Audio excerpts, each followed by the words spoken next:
is a presentation of Fox Sports. We are Fox Sports. We are Sun. Big Papi has the Boston offense firing on all cylinders, leading Major League Baseball, averaging 5.6 runs per game. Tonight, Rays right-hander Chris Archer goes to the hill with the task of slowing down the Red Sox hit parade.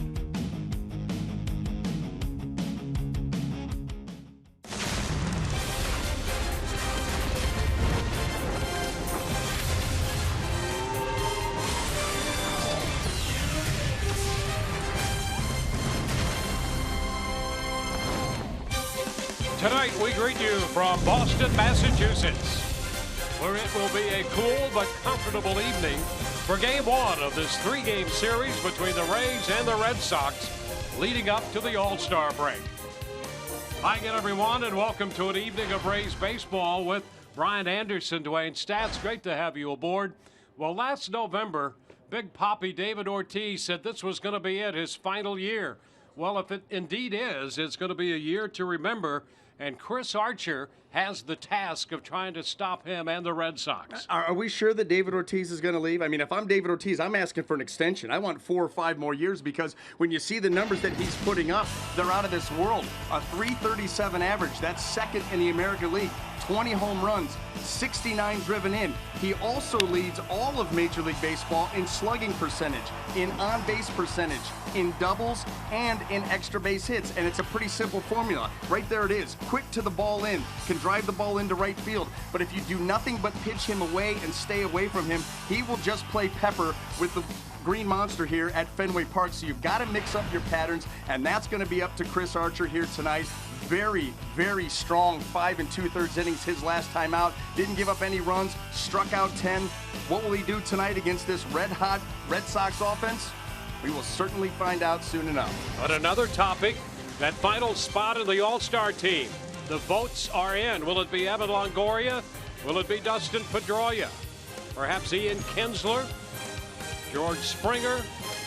Or will it be Michael Saunders? Todd Kalas has the final vote.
here in Boston, 63 degrees as game time temperature as we get you ready for the final 3 games leading into the All-Star break. The Rays already knew they had one All-Star in Alex Colomé. They were hoping to add another in Evan Longoria, part of the final vote. Longoria did get a lot of support in his home state of Florida, but not enough nationwide as Michael Saunders, with the entire country of Canada backing him, over 98% of the vote in Canada, gives Saunders 17.7 million votes, and he wins the final roster spot, the 34th spot in the 2016 All-Star Game, played in San Diego, seen exclusively on Fox on July 12th, next Tuesday. We did catch up with Evan, though, and asked him about his support during these last few days of the final vote. We had fun with it. I appreciate the organization getting behind me and making as big a push as we could. So it's a fun process, and like I said, there's hopefully next year we get a chance to get in. So Evan won the final vote in 08, not quite this year in 16. He'll enjoy a little family time during the All-Star break instead. We're ready for baseball in 3.5 minutes. Chris Archer on the mound for the Rays. The Rays try to go into the break with a series victory. All the action next on Fox Sports Sun.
We welcome you back to Fenway Park. Tonight, the Rays and the Red Sox square off.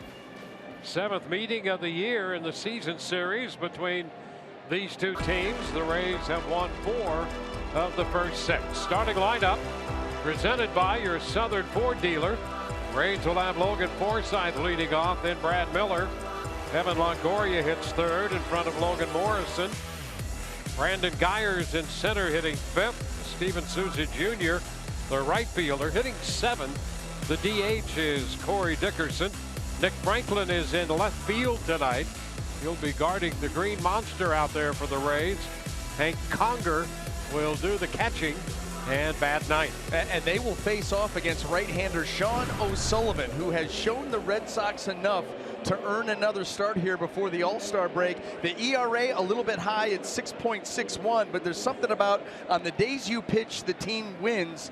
Leaves everybody with a pretty good feeling, and he'll get another opportunity. Yeah, he's got pretty good run support. Best I've ever seen. And this lineup for the Red Sox can be very bothersome for opposing pitchers. Well, let's see how the Rays can fare against Sean O'Sullivan. And they send Logan Forsythe up there to start this game tonight. First pitch, and he looks at it for a strike. Not big velocity here from Sean O'Sullivan, but as you saw with that pitch right there, starting basically out of the stretch, and he has that crossfire action for some deception. Picks up the zone on the outside edge right there. And that's the most dangerous pitch for him to right-handed hitters. Kind of steps throwing across his body, and if he can locate that ball down and away, it's a difficult pitch for a righty to handle. Goes up with that one. So it's 1-2. And you can see too, not only is there crossfire action, but he starts on that far third base side of the rubber.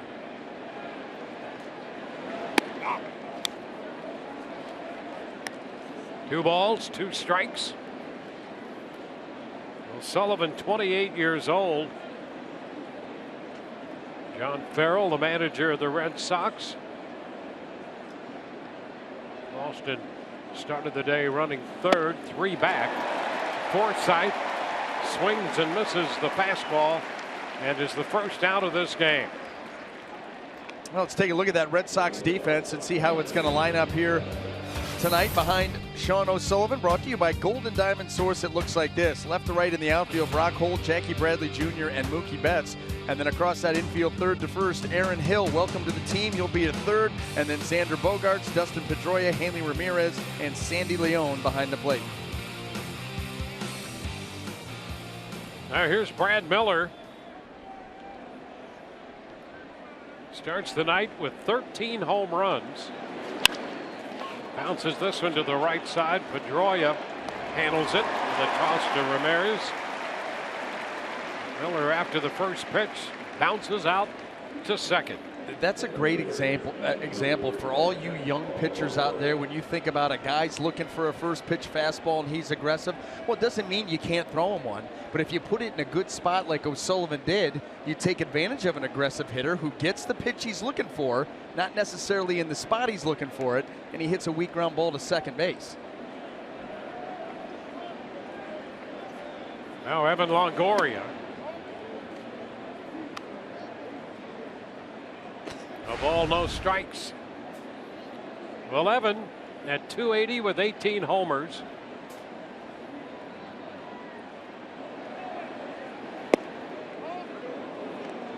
And he takes ball 2.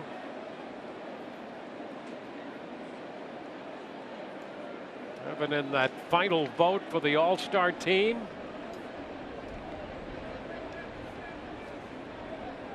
And finished out of the running, but there's a line drive base hit into center. A 2-out base hit. Evan is aboard.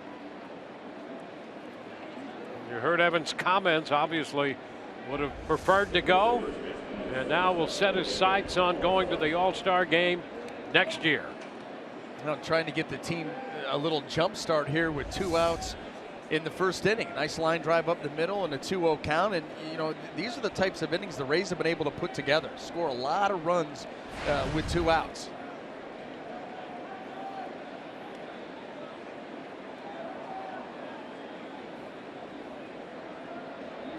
Now Logan Morrison.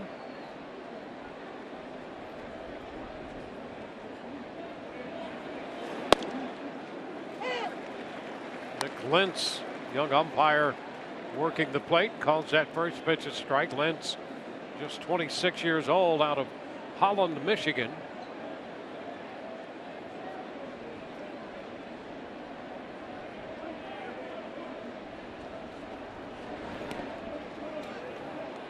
Now it's 1-1. Well, for Sean O'Sullivan, it's fastball, slider, curveball, changeup. Really doesn't use that changeup very often, if at all, to the right-handed hitters. More a weapon against lefties. Well, like I said, not overpowering with velocity, has some deception to his delivery. But the Rays should get some opportunities here tonight.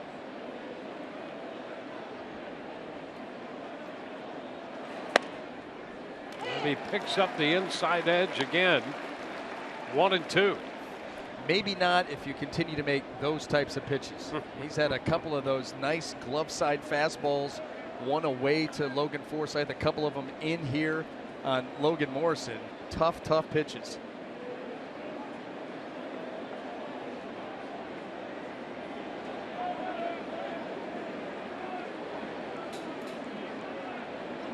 O'Sullivan has made some stops along the way.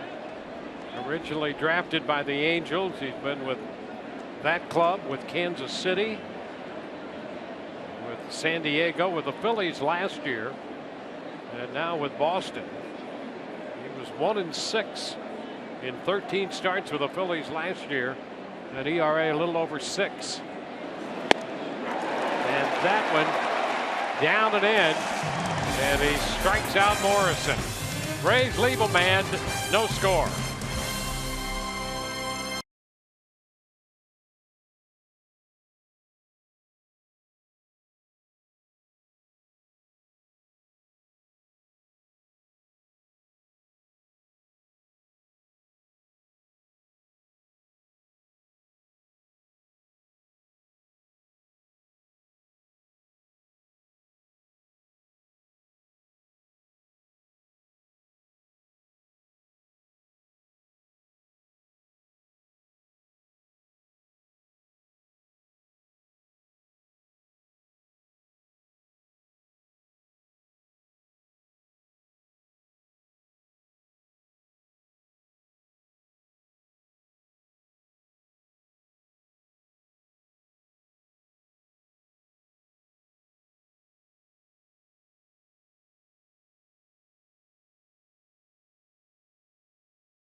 Take a look at the Red Sox lineup presented by your Southern Ford dealers.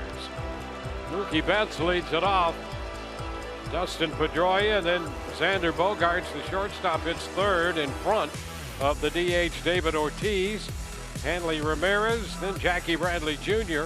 Brock Holt in there hitting seventh. Aaron Hill, newly acquired, hits eighth, and Sandy Leon, the catcher, bats ninth. And Chris Archer trying to shake off an inconsistent first half here and finish strong. His last outing, we talked about it in the open, 5 2/3. He gave him 3 hits, no runs, 10 strikeouts. Detroit would end up coming back and winning that ball game. However, Archer threw well, looking to build off that tonight against a tough Red Sox team.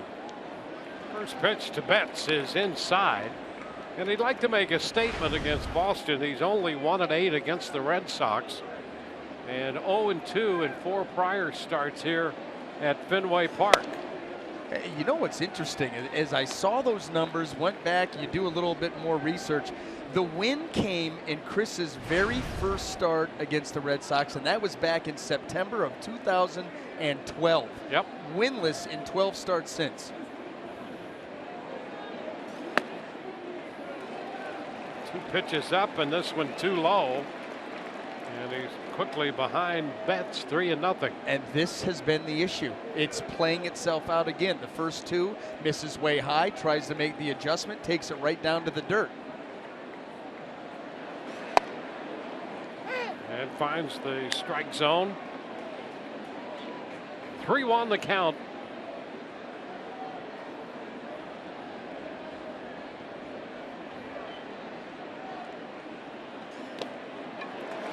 And he gives up a walk. Betts draws the base on balls. Well, let's set that Rays defense for you. see how it's going to look here tonight. Brought to you by Gold and Diamond Source. And in that outfield left to right, Nick Franklin, Brandon Geyer, and Steven Souza Jr. And across the infield third to first, Longoria, Miller, Forsythe, and Morrison, with Hank Conger getting the call behind the plate. Been a difficult run for Kevin Cash's club. Rays have dropped 19 of 22. Runner breaks, great jump. The throw down is not in time. Archer paid him no mind, and Betts was off and running on ball one to Pedroia. Listen, this Boston team is going to try to finish this first half very, very strong, currently in third place, trying to make a move. And you've got Hank Conger, who's had trouble throwing runners out. Chris Archer up in the zone with an off-speed pitch. It was just a perfect combo for Betts to make it look that easy. So Betts 14 out of 15 running. He really sets the tone for this Boston lineup. Well, and they know when to run. Their stolen base, success rate is the highest in the game. They just don't get thrown out. 9 times they've been thrown out. 56 attempts successful. 2-0 on Pedroia. 2-1 now. Archer got the slider in the zone.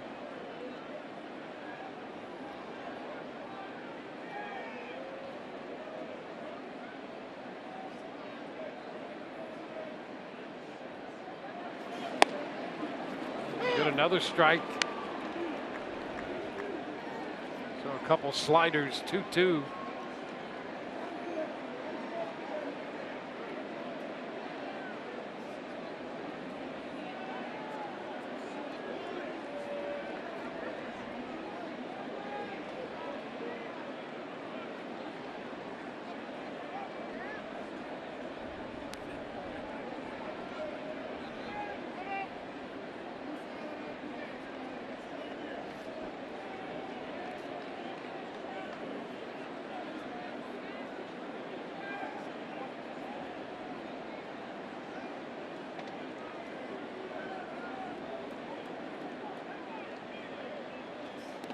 Into the dirt, blocked by Conger.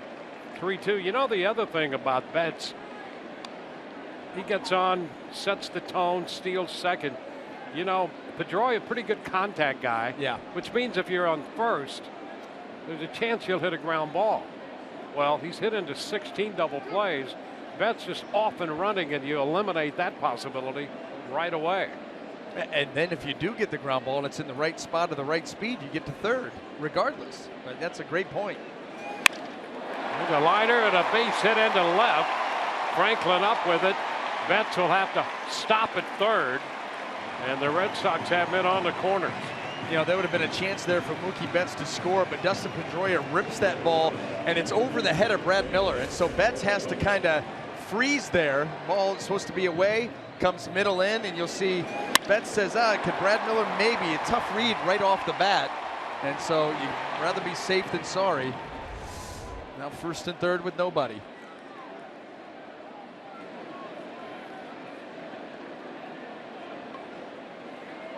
Xander Bogaerts.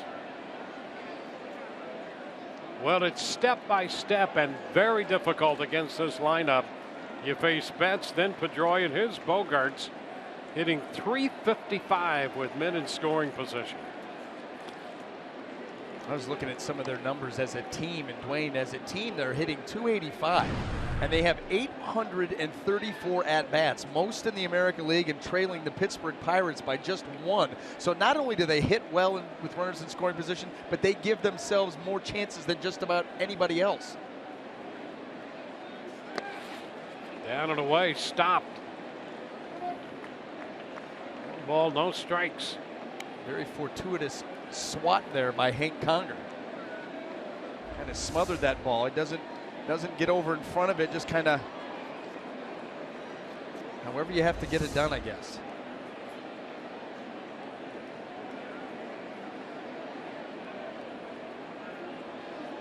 Bogaerts' third leading hitter overall in the American League at .332.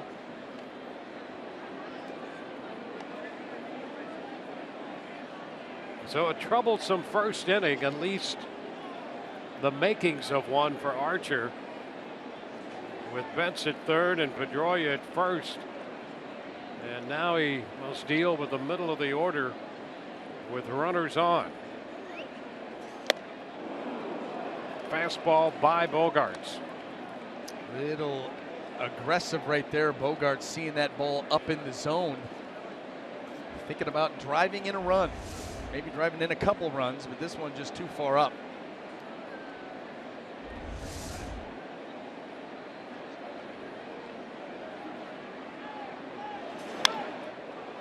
Foul back. Fastball again. Well, and now you get a chance to go for the strikeout. And we talk about Chris Archer's first half being inconsistent. The one consistent part has been the ability to get the strikeout. That's what he needs here.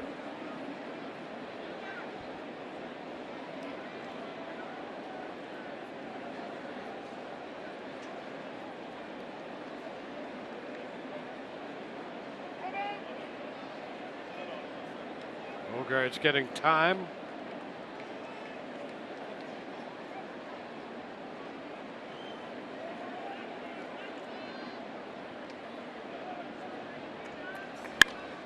Base hit. Betts scores on the single through the hole. Bogaerts coming through for Boston again with a man in scoring position, picking up his 53rd run batted in. He gets the slider. Watch him lengthen the swing just to put this ball in play. Just lengthens it out there and gets the barrel to the baseball. And when you do that, good things have a tendency to happen. That finds a hole on the left side, and the first inning struggles, and it really is remarkable at this point. You can almost set your clock to it. Continue for Chris Archer. Well, here is the matchup, the Buick GMC big matchup for Big Poppy against Chris Archer, a .375 career average.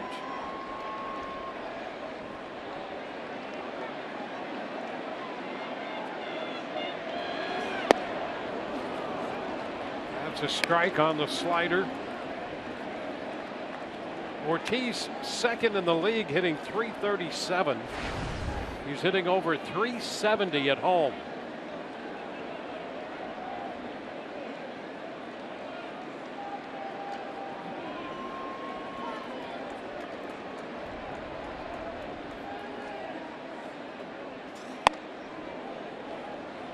Too close. Fastball. Archer's earned run average in the first inning, 9.5. In his first 18 starts, he'd given up 19 runs, earned runs in the first inning. High fly ball, short right. Out goes Forsythe near the line. Foul ball now, and he makes the catch. So a towering pop fly off the bat of Ortiz. That's a big out there from a guy who's had a lot of success on you, and you've got a runner in scoring position, two aboard, haven't retired anybody. You get him out, no advancement by the runners, and now you've got a chance to, if you could roll up a ground ball here, get out of this inning, just giving up the one run. Well, Hanley Ramirez, for a guy who in his career has put together some pretty good extra base hits, does tend to hit the ball on the ground, so he would be a good candidate if Archer can coax that out of him.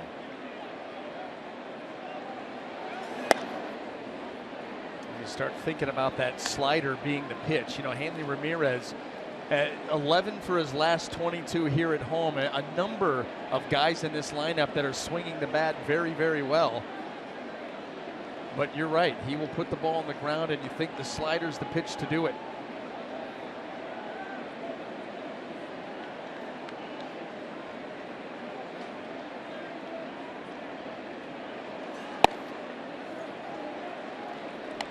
Two balls, no strikes.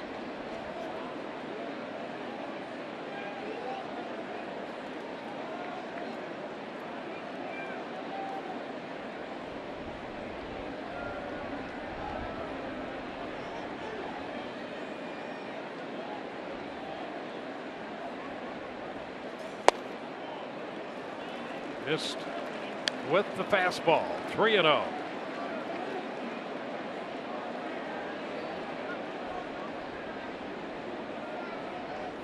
There's Jackie Bradley Jr. on deck.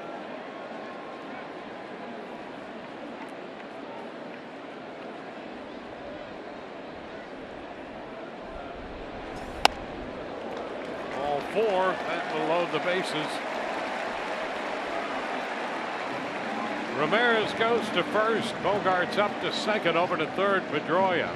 You know, we talk about, Dwayne, the first inning struggles with Archer, and it is 100% across the board command.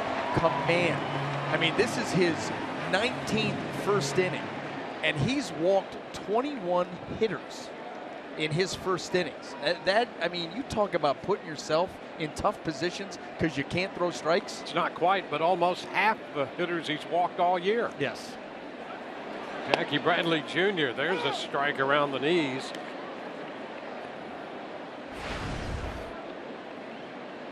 Bradley hitting .293.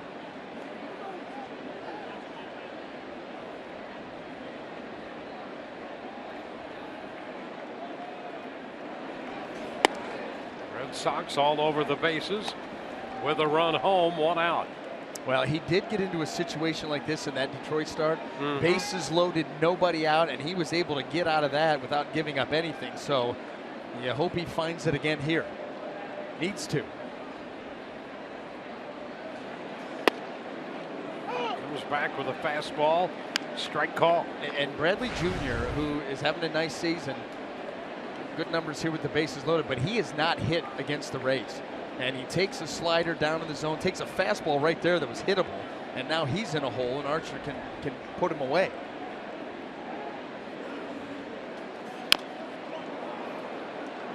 A little piece of the slider. Well, to the point you make, the kind of year he's having, and against the Rays, his career average is 132. They've got a great plan against him, but the key to any plan is to be able to execute it, and they've been able to do that with Bradley Jr.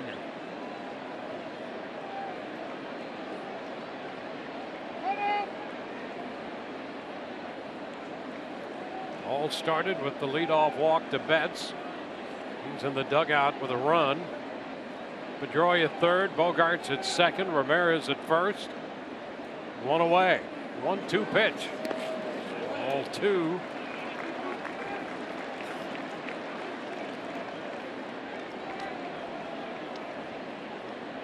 Pedroia single. Bogarts single. Ramirez walked.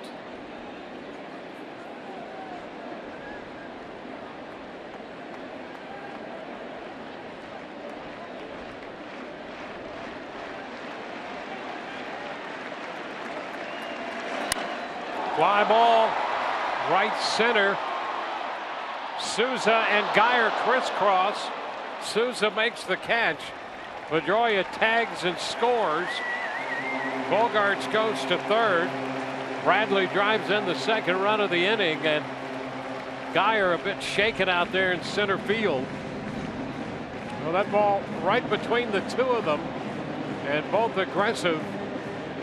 Well, you had miscommunication. Miscommunication, maybe not being able to hear each other, but watch the ball bobble in the glove of Souza Jr. That ball almost came out. That ended up as a snow cone after the contact right here with Geyer, right here, right, got him right in the face, and that almost forced that ball out. And you're just thankful that Geyer is all right, because he took a pretty good shot here on the forearm from Steven Souza Jr. And you see how close that ball got to the edge of the glove.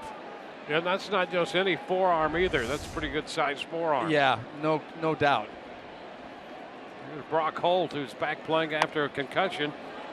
Now a break to second, and the runner down the line from third is caught. Rays have a run down, and the throw, safe the call. The throw from Conger a little bit high, and Longoria had to reach for it and put the tag down. And Greg Gibson called the runner safe. Well, it's a play here. They give you one. They're stealing a fake by Conger, and boom, all of a sudden you got him. You got him right here. Run this drill. You go through it in spring training all the time, but that throw by Conger was high and away as Brad Miller is coming across third base.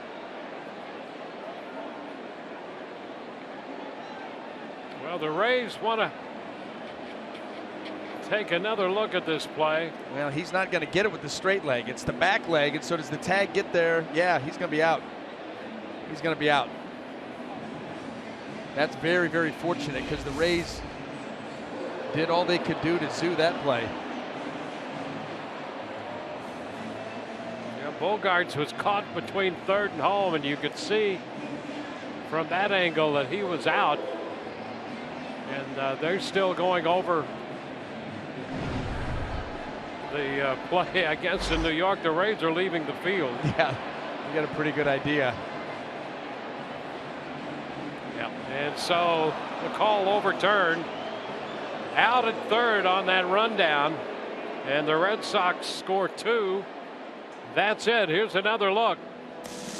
Longoria got that tag down after the high throw.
Giving up 2, they get that rundown.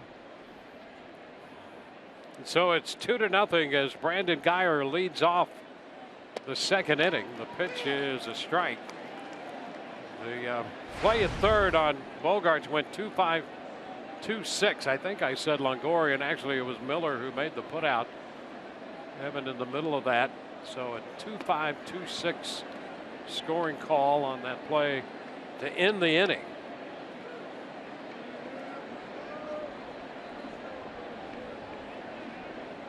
1-1 the count to Guyer.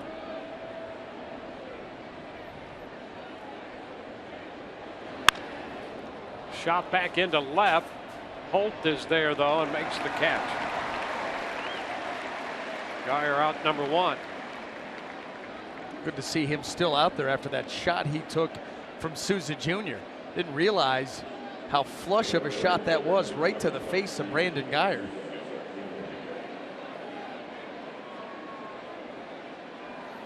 Well, the Red Sox have come out aggressive, taking advantage of the lack of command from Archer. Now here is Steven Souza Jr.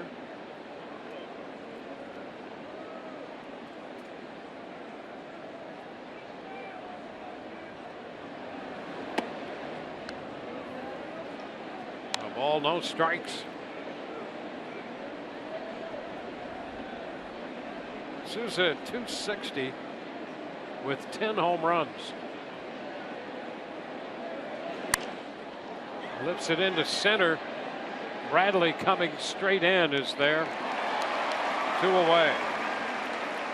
Well, and what Sean O'Sullivan has done here in the early going, first of all, racked up a couple of strikeouts, which he has not been. He had 9 strikeouts on the season coming in. 16 in the 3rd innings, but a couple of strikeouts, and he's missing the barrel of the bat, which is his game. It's not the strikeouts, it's missed the barrel. Geyer off the end of the bat, Souza Jr. off the label of the bat, and 2 quick outs.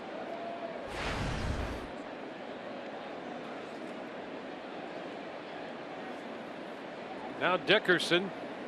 If you look at Sean O'Sullivan and his career path, it eerily mirrors the career path of Scott Atchison. Very. Well, and you know what a favorite Atchison has been of folks across the land, and resonates with this booth. Yes, it does. Actually, in this stadium. A strike the count on Dickerson.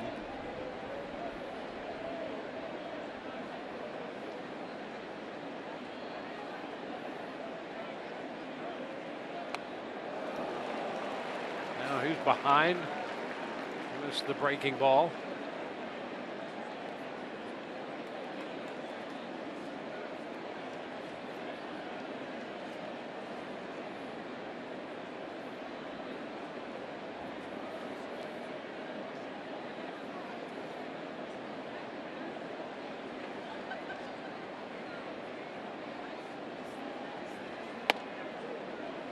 One and two.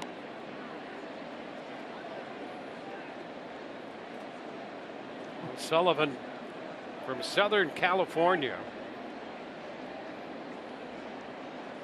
Born at El Cajon, just outside of San Diego. It's a liner, going to be fair up the right side. Kicks that sidewall, and now Dickerson into second base, and the throw from Betts went right into the ground.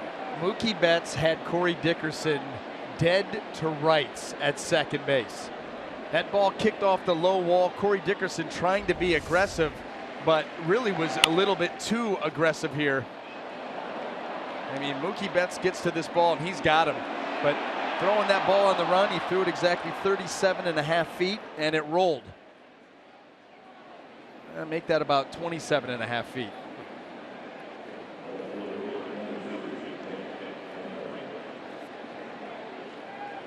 Yeah, he thought he saw the third out there for a moment, O'Sullivan. I think we all did. And then all of a sudden it went away. Here's Nick Franklin in left field tonight.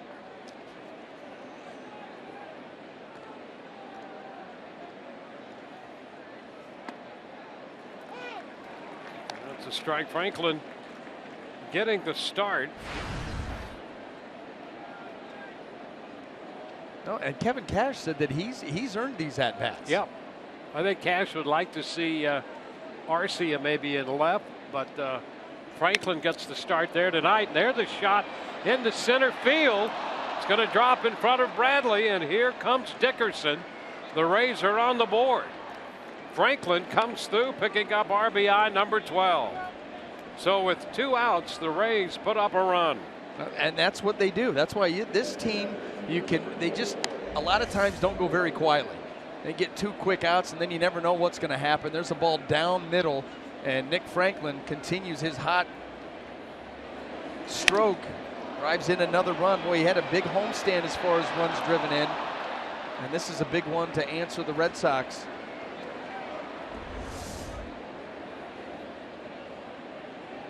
So now Franklin's aboard. Here's Hank Conger.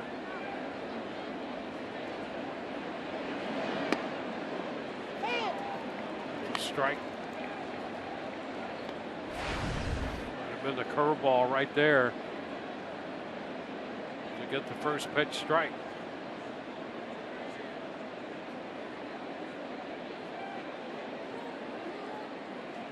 There goes Franklin.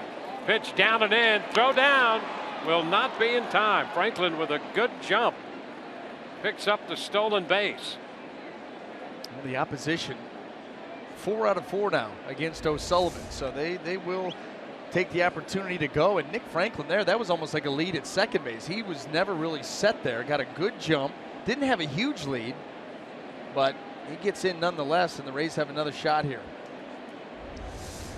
Jeff Nelson, the crew chief, on the call out there.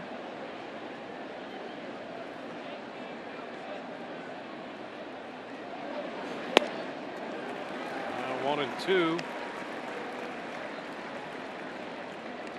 I think Nick Franklin enjoys this whole playing thing.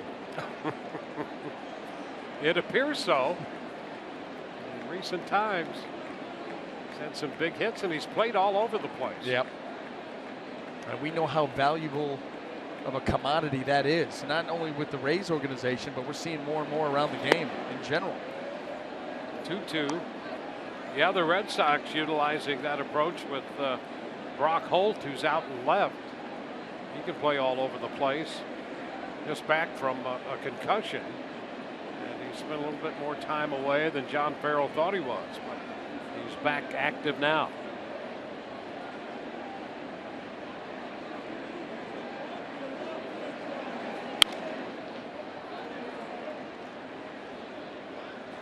Sullivan to make another 2-2 pitch.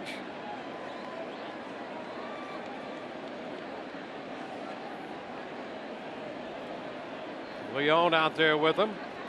O'Sullivan coming off a 5-inning stint against the Angels and a 7-0 win. He gave up a couple of runs, 4 hits in the 5 innings against the Angels.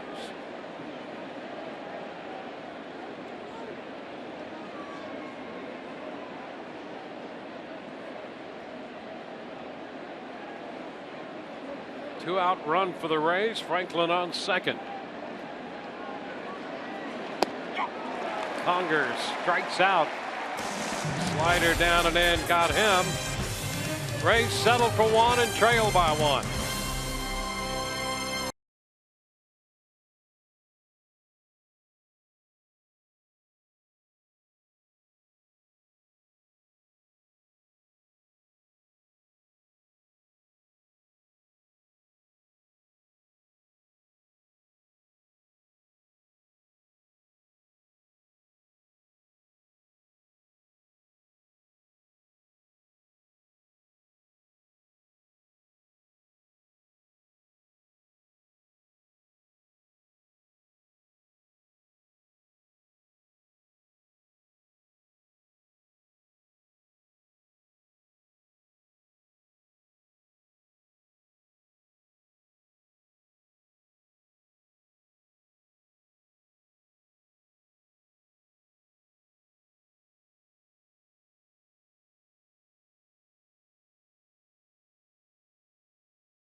Sports Sun brought to you by Dodge. Visit your local Dodge dealer today.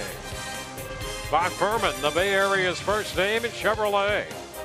By your local Toyota dealers. Let's go places. And by Tampa Bay Radiation Oncology. When cancer strikes, strike back with CyberKnife. First pitch in the bottom of the second. Brock Holt takes that fastball wide. Holt, Hill, and Leone do for Boston. 1-1 now.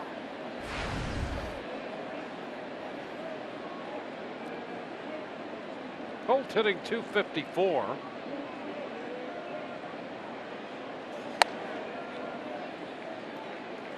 Two and one. He was originally on the 7-day concussion list on May the 20th. And eventually went on the 15-day DL with that. just activated on the 1st of July. So from the 20th of May, missing a month and a little over 10 days with the concussion, when they thought maybe just that 7-day concussion list was going to be enough. But he kept having recurring symptoms. Even during his rehab assignment in the minor leagues, that was interrupted.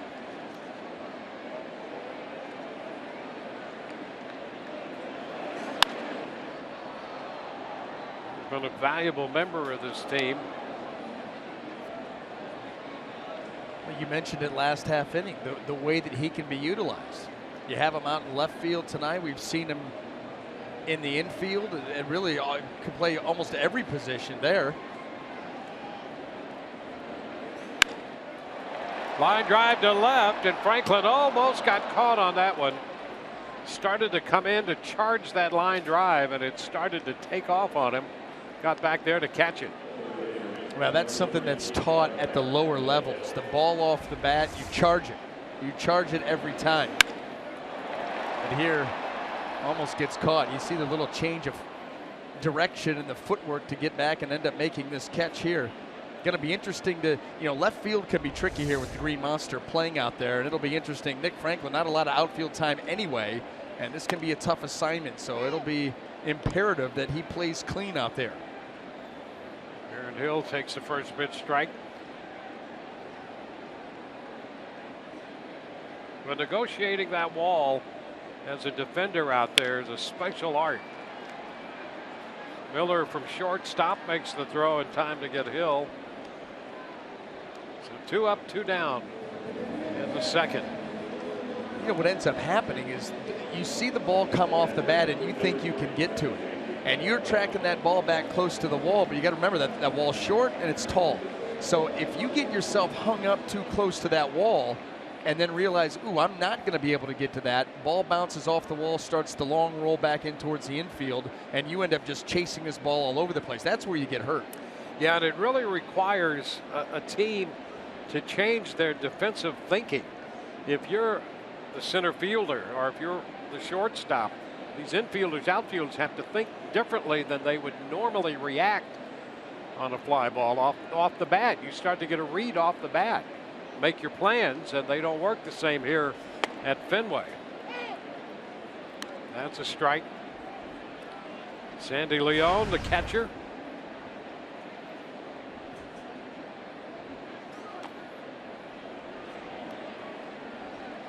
A 1-1 count. Well, Leon, known as much or more for his catching and especially his throwing, but he has really swung a hot bat in his time with the Red Sox.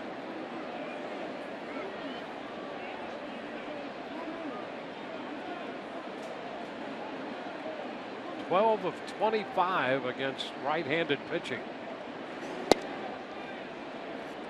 And up in the count, 2-1.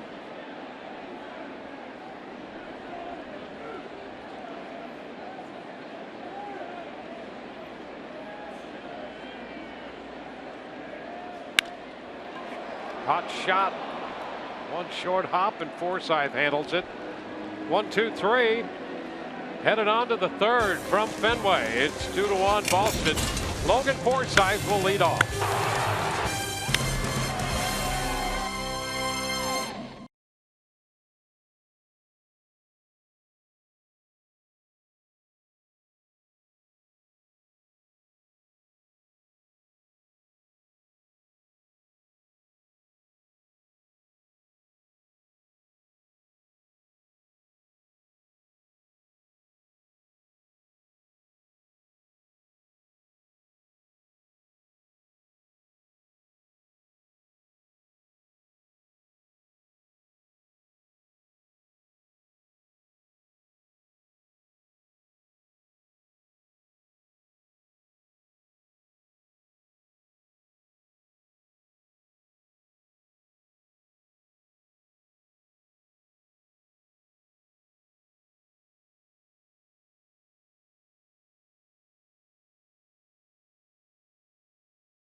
Duke Energy proud to support the Rays and Tampa Bay area veterans. For every game the Rays win, Duke Energy donates $1,000 to area agencies working in support of our veterans. Duke Energy, powering Florida with more than just energy by supporting veterans and local charities. Logan Forsythe takes the slider down. Through the first couple innings, the Rays a run, 3 hits, 3 strikeouts for Sean O'Sullivan. There's a shot high, deep into left, and way over the monster and out of here. Home run for Logan Forsythe, number 8. And the Rays get this game evened up at 2-2. And I said early on that the Rays should get opportunities tonight against Sean O'Sullivan. And once you go through that lineup the first time and you see the deceptive delivery, you start to make your adjustments, and then you realize that he doesn't have the stuff to be able to just mow you down and blow you away. So once you get used to that delivery and start to size up that release point, then you can start to turn it loose, and that's what Logan Forsythe did right there. That was a blast. Matt Miller takes a strike. So Logan Forsythe uncorks the game-tying home run.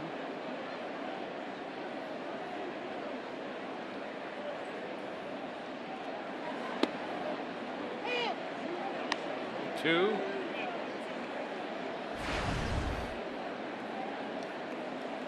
Logan homered in the 3rd game of the Angels series off Jared Weaver. A home run here in Fenway. 1 ball, 2 strikes.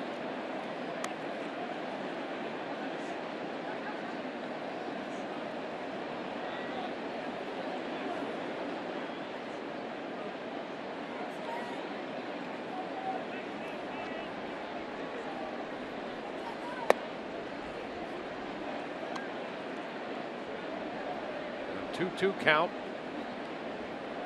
It's a 3rd home run given up by O'Sullivan.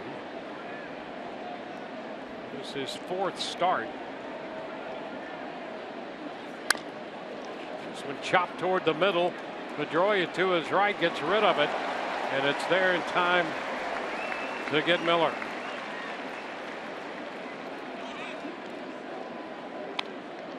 Another look at the home run swing by Logan Morrison.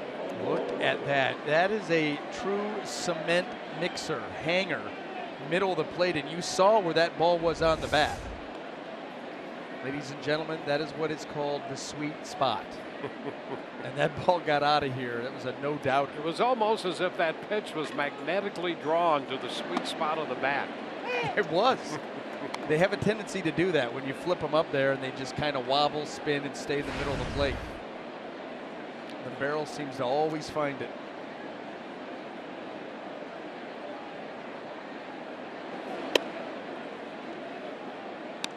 One and one to count.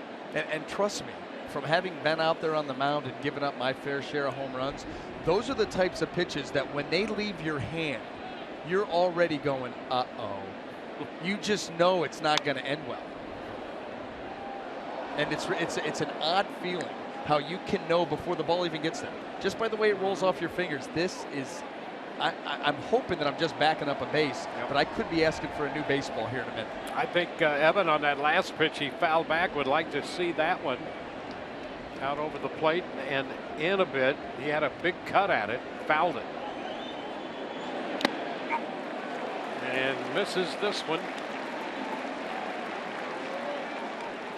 He's out on strikes. Well, he stays in here. This is a pretty nasty pitch. You see the little bit of late movement right there, shooting underneath the swing of Evan. It was a nice pitch by Sean O'Sullivan. A little tantalized by that it had that tail on it, particularly after the pitch just prior to that, where I'm sure he feels that he missed an opportunity on that one. Probably talking with Derek Shelton about that right now. Logan Morrison taps it foul, strike one.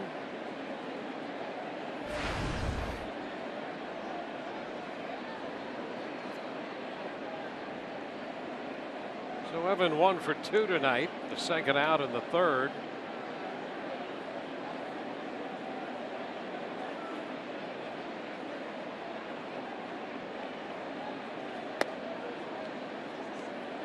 Again off the plate, 1-1.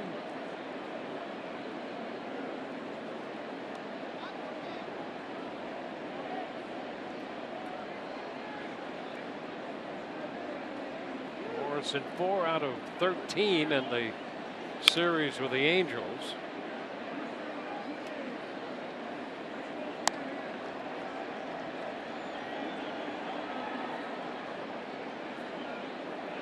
Well, coming into this game, Morrison hitting .237, but when you think about his start, the fact that he has double figures in home runs before the All-Star break is something of an accomplishment.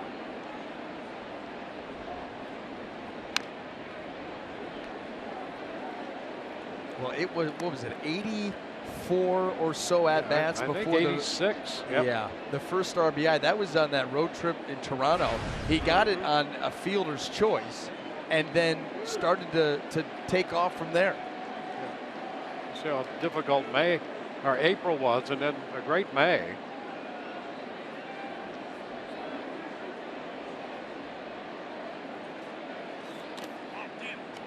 Two and two. I mean, he has been in his career a streaky hitter, but you never anticipate a struggle the way he had to start a year. Yeah, and really it was, you know, Brad Miller, the same type of start, not quite as long as Logan Morrison, but two of the new guys that you were counting on for some production in the middle and beginning of the lineup just weren't getting it done early on. They've turned it around since. Oh, Sullivan has gone full up to Morrison after being out in front.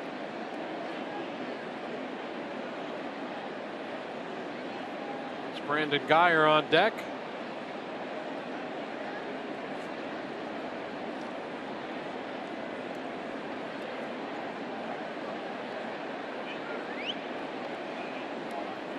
.62 degrees when we started this game.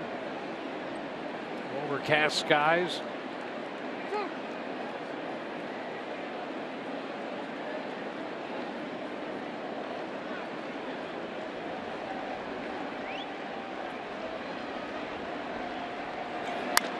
Ground ball from short right field out of that shift. Morrison is thrown out by Pedroia. And we're going to go into the bottom of the third. Logan Forsythe has tied up this game with his 8th home run of the year. It's 2-2.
Belting the home run to tie this game. We move into the bottom of the third. So Chris Archer, after falling behind 2-0, is in a tie game facing the top of the order again. And the pitch to Mookie Betts is upstairs. Archer walked Betts in the first. He came around to score.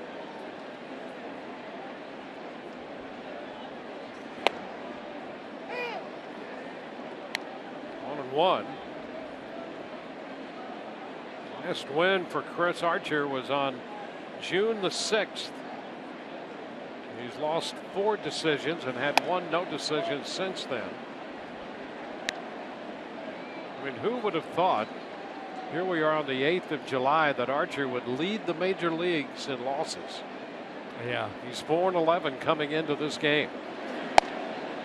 Well, you know, if you go back, Dwayne, and look at his season last year, overall everybody said, you know, it was a success, a tremendous, you know, start for Chris Archer and established himself as one of the best young pitchers of the game. But if you break it down a little further than that, it really was the first 3 months of the season where he did such great work that the last start before the All-Star break, and then since then it was not as good as everybody thinks.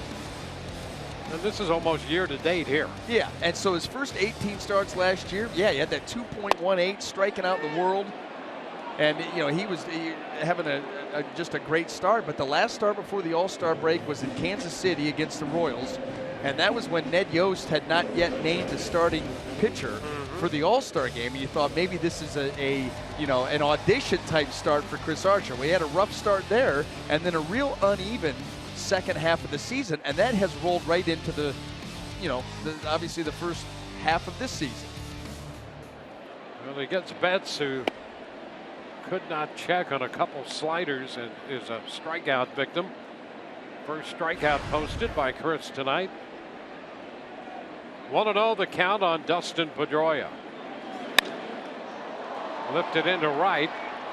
Souza Jr. to his left makes the catch. 2 outs with the bases empty in the bottom of the third, and Todd Kalas has scaled the Green Monster. Yeah, kind of like Logan Forsythe's home run, Dwayne. Talking about Nick Franklin, you guys were last inning and playing left field here for the first time. He was out during batting practice with Rocco Baldelli, playing different angles off the wall, and Rocco told him, you have to make up your mind in a hurry. You can't go back to the wall and then decide if it's going to go off the wall. You either have to know you can catch it or back way off, because those caroms can get over your head. Nick said he was really looking forward to playing left field tonight.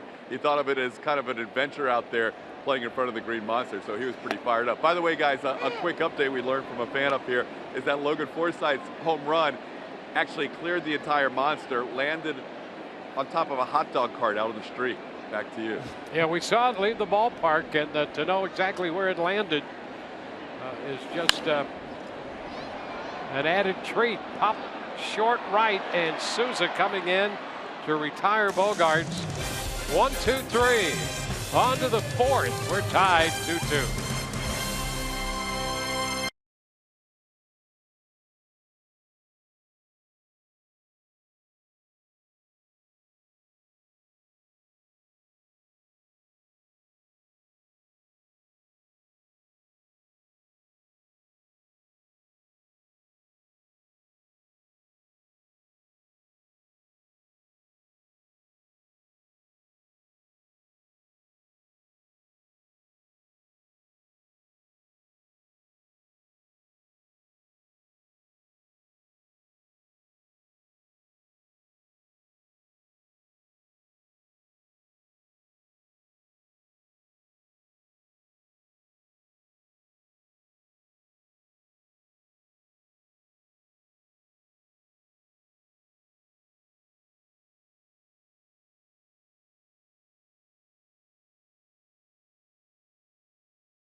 Rays at the Bret Michaels postgame concert Saturday, July 16th, when the Rays take on the Orioles. Nothing but a good time. All Budweiser and Bud Light 20-ounce beers, only $5. For tickets to the game and to purchase concert field access wristbands, call 888-FAN-RAYS or visit RaysBaseball.com today. Well, that day gets even better. Now Brandon Guyer. Now we've got a decision to make. Leave it at that. I got you. Get you. Want to know the count to Guyer.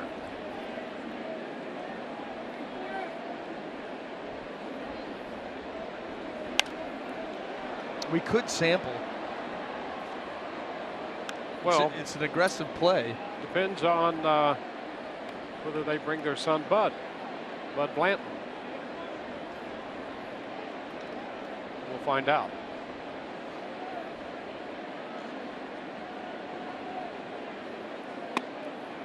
Pitch is a strike.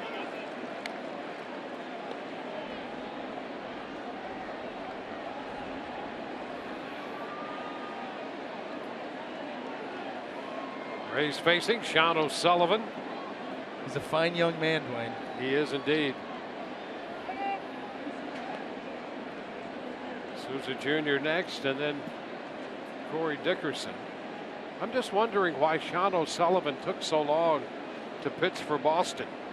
Los Angeles, Kansas City, San Diego, Philadelphia, and finally an O'Sullivan pitching here in Boston.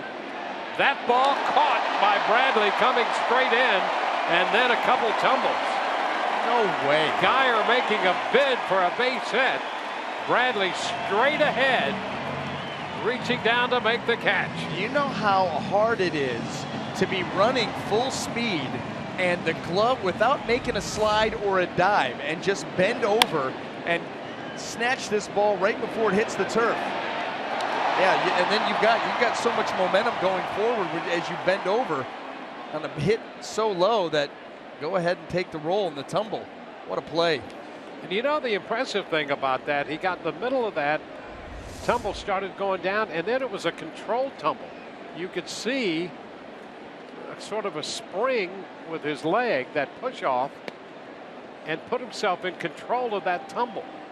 Have you ever seen a guy, Sam Fuld used to do it, on a base hit to the outfield, and he's going to come up gunning to a base or to home plate, and you've got so much momentum, you come up and you throw, and as you release the ball, you just go into a complete barrel roll.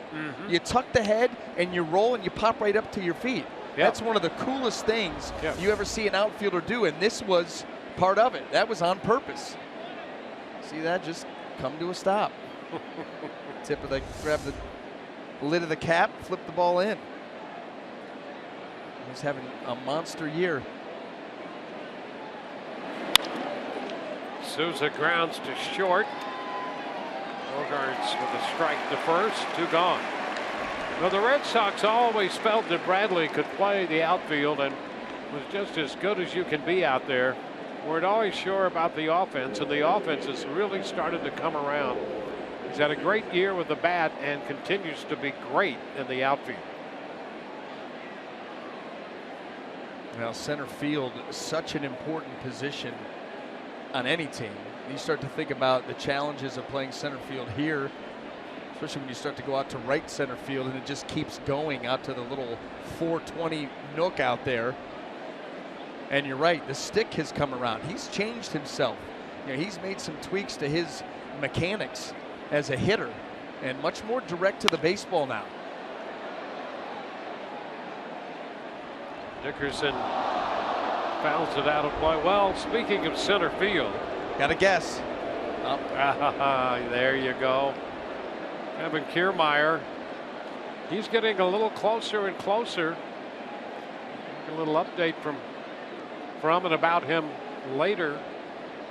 But the Rays hoping that he will not be out that much longer. Back toward the left field corner.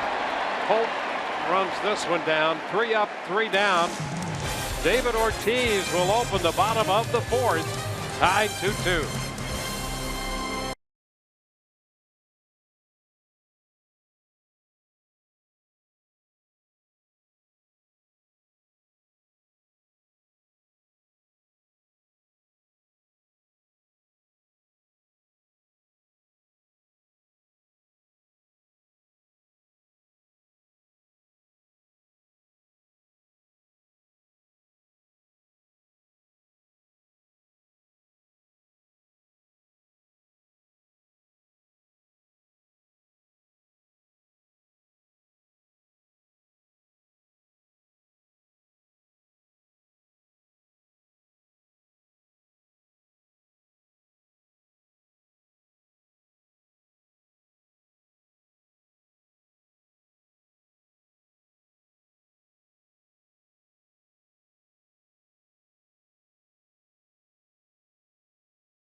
2-2 moving into the bottom of the fourth. Timeless moment brought to you by Coors Banquet. David Ortiz set to lead off this year, second in hitting in the league, first in extra base hits, second in runs batted in, first in on base percentage, and on top of the list when it comes to slugging percentage. So Ortiz, who fouled out his first time, leads it off and takes the pitch high. The other thing that you know that you put a great career together when you can say you're tied with Ted Williams for second most doubles all time at Fenway Park. There's a shot deep down the right side. That ball is fair and gone. His 21st home run. Continues to be a nemesis to the Rays and has given Boston a 3-2 lead. That's RBI number 70. That's the thing that's so dangerous about David Ortiz. Right field, right center field can play big here, but it still can't hold him. He's got enough power on balls middle in, and yet with the green monster in left, strong enough to get it over that, strong enough to just flip balls off of that wall. That's why when you mentioned he's hitting 370 at home coming into play here, it's, you know, it's not surprising.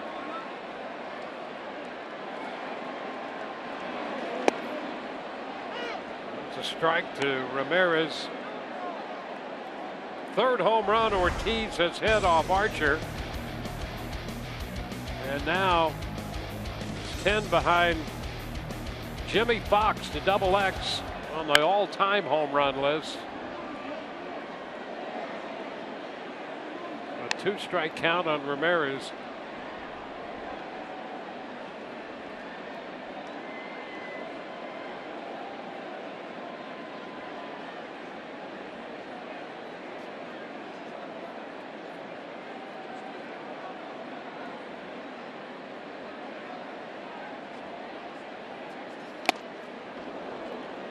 Ramirez out on strikes. There's that home run again by David Ortiz. Well, you yank the fastball and ends up middle in, and he is super quick in there.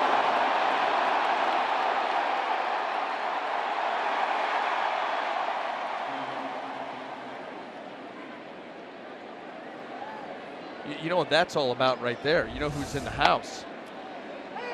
They were introducing Al Horford before the game. Big free agent acquisition from the Atlanta Hawks coming over to the Celtics. David Ortiz had a little bit, he had something to do with that. Caught the first pitch from Al and then does the forearm bash with the jump. Forsythe takes the ground ball off the bat of Bradley Jr.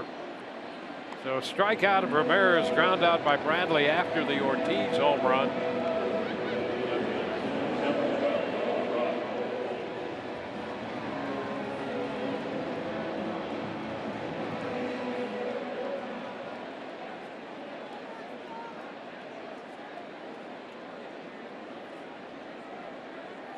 Here's Brock Holt.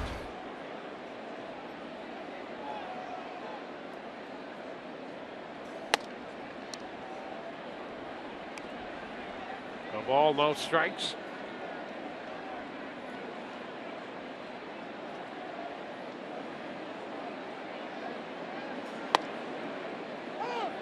One and one.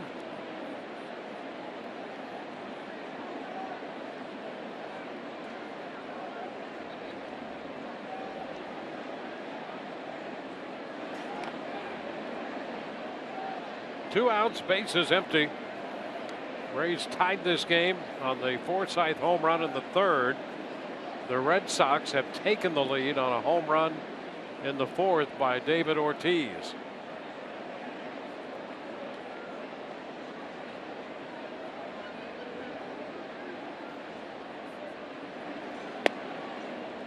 There's a strike. 2-2.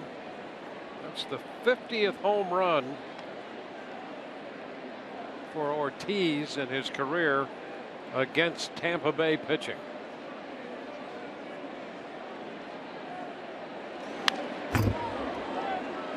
Still 2-2 to Holt.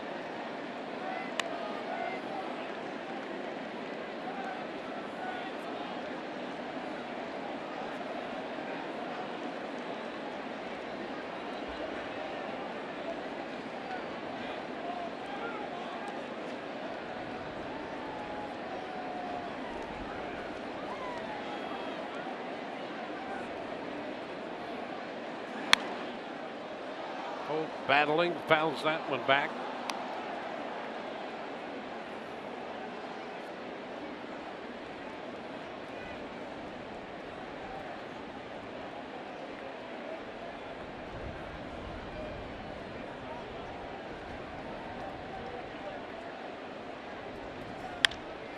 This one through the middle. Holt with a base hit. Well, and here's the thing, Dwayne. He's going.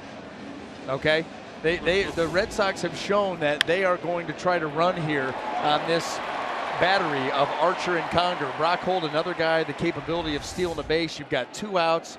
Him over at first base. You better keep your eye on him, because I would bet anything that he's going to be off and running at some point,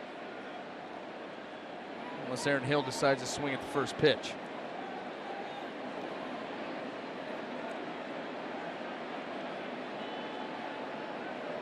Hill grounded out his first time. He's joining the Red Sox. Runner goes. Pitches a ball, and the throw is not in time. So the Red Sox, oh, he's hurt. He caught his foot funny on the bag. That was not pretty. So Holt just recently back from a concussion. Let's take a look at this. That foot rolled up underneath. Yeah, that's ugly. He rolled right up on his own left foot.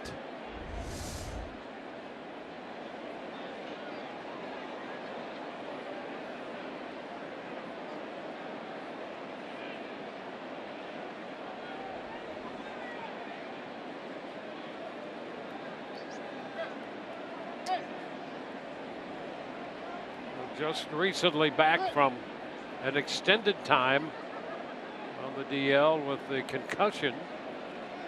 Spent a lot longer time than he or the Red Sox thought. Now a painful slide into second base.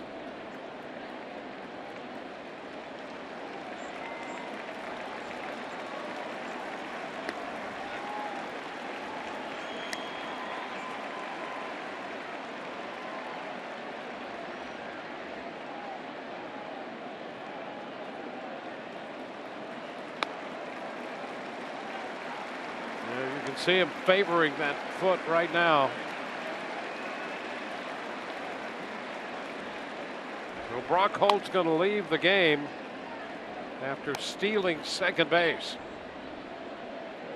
Well, the awkward slide, the way that foot got caught, but you knew he was going. I mean, you just knew that in that situation he was going to go. Unfortunate the way that slide turned out, but on the plus side, at least he's walking off under his own power, albeit gingerly.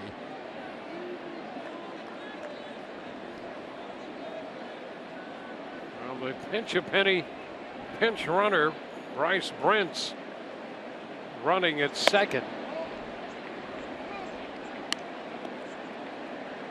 2-0 the count on Aaron Hill.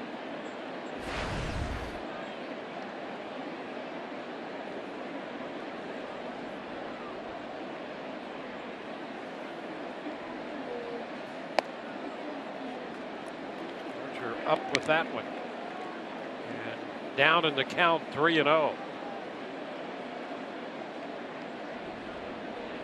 It's the catcher on deck, Sandy Leon.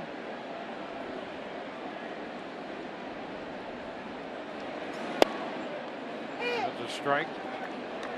Angels, after taking 3 of 4 from the Rays, have gone to Baltimore, and they have a 6-1 lead on the Orioles. with Baltimore batting in the bottom of the third.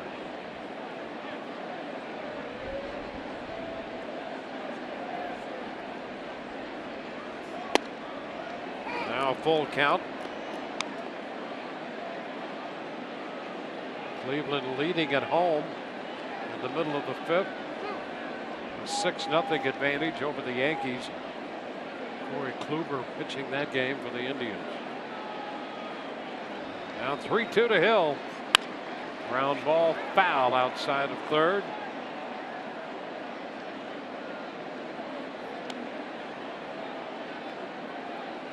Braves and the Red Sox tomorrow. It's a 4:05 first pitch. Matt Moore against Rick Porcello. Sunday at 1:35. Jake Odorizzi against David Price.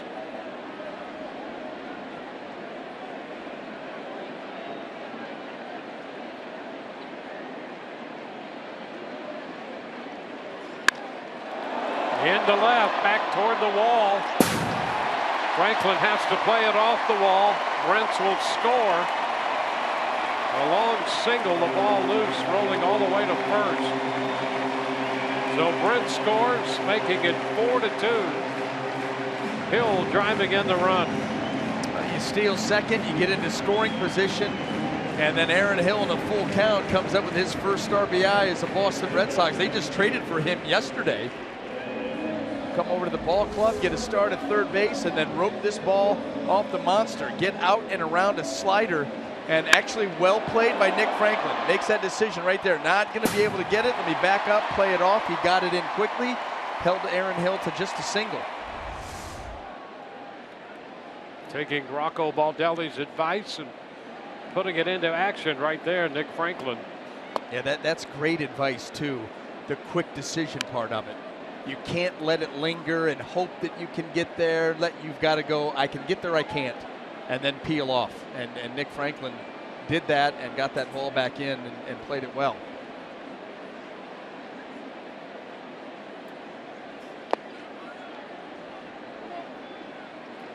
A 2-0 count to Leon.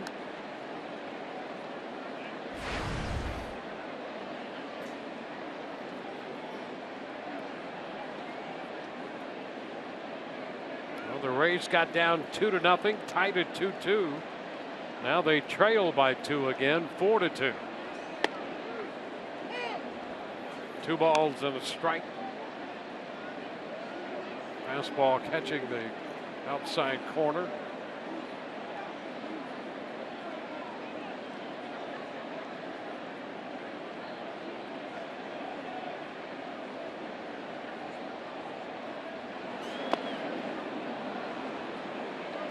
Now 2-2.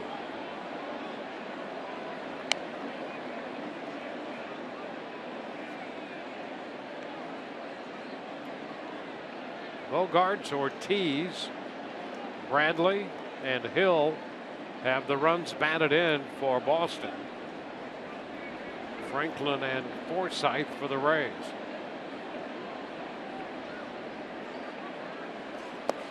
Cut and a miss. Leon is out of there. 2 strikeouts in the inning, but 2 runs for the Red Sox. The opening home run by Ortiz gave Boston the lead. They added 1 on the base hit by Hill. 4-2.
Boston.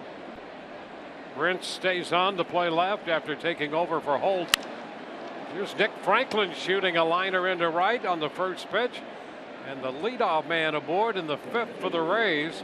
Nick Franklin is 2 for 2 tonight. Well, he continues to play well. We just talked about the way that he played that shot by Hill off the monster. Already with it, one hit, another one, same area too, down and out over the plate where Nick can get extension and line this ball out into right field. The Rays looking to answer once again, down by a deuce. It's Hank Conger.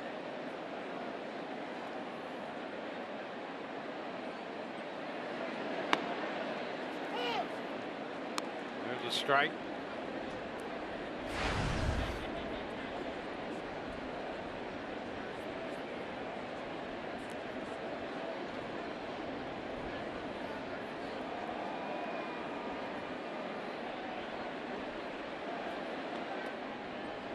Check on Franklin at first. Top of the 5th.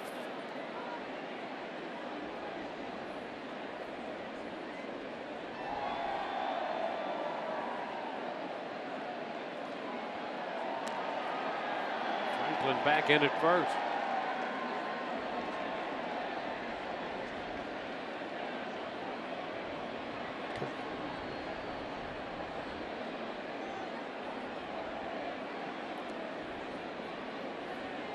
Oh, 1 pitch.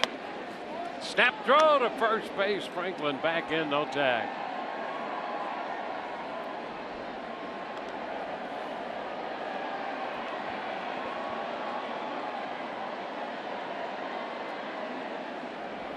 Leone back there with a very good arm.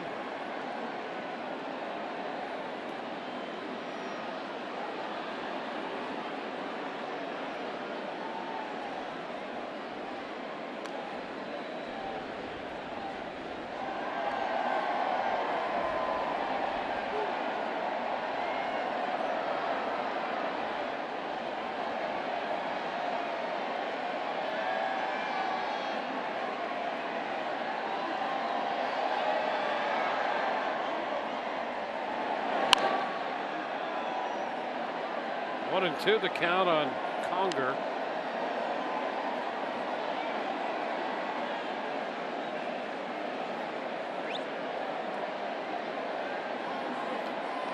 O'Sullivan has started against Oakland, Houston, and the Angels. The Red Sox have won all 3 of those games, and he has won 2 of them. Runner takes off, throw is high. Franklin got in under the tag, and he has a stolen base, his 2nd of the night. You know, a better, more accurate throw by Leone, and you probably get Nick Franklin. I mean, he got out of his crouch and got rid of this ball right now. Look at him coming up. He's ready to go, but it sails. And that forces Bogaerts up, Franklin down, and you can't get the tag there. Get low.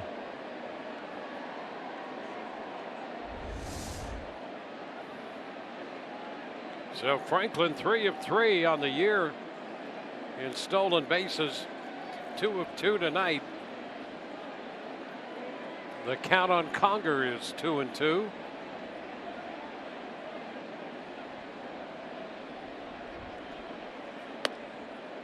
And a miss wide. 3 balls, 2 strikes.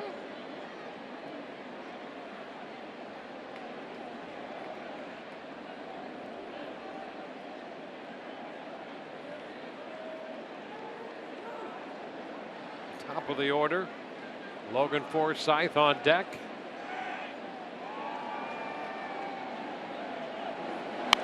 Conger fouls it back.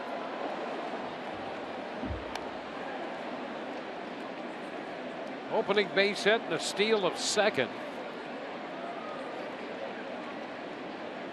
Rays like to have some base runners out there to start their way through the order for the 3rd time. Why do you say that? I think you know why. The 3-2. Foul, look out, off the stands and a ricochet back out onto the infield.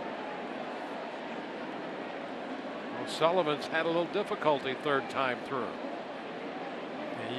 You start to break down those numbers, and third time through the lineup, the batting average against Sean O'Sullivan is .615, a legitimate .615. So Yeah, that's not the time the bus comes by. That's the ERA the third time through. Ground ball right side. Over to first out there. Conger retired. It's Hill who handled that. Franklin winds up at third. Well, here you go. This is where O'Sullivan's had his struggles. Forsythe, he's already homered tonight. You got a runner at third here with less than 2. An opportunity to chip away at this lead.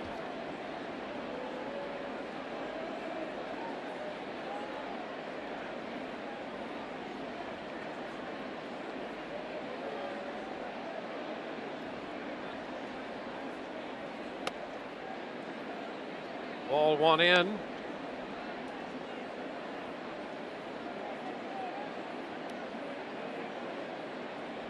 Well, Logan hit one out of Fenway Park over the monster in the third.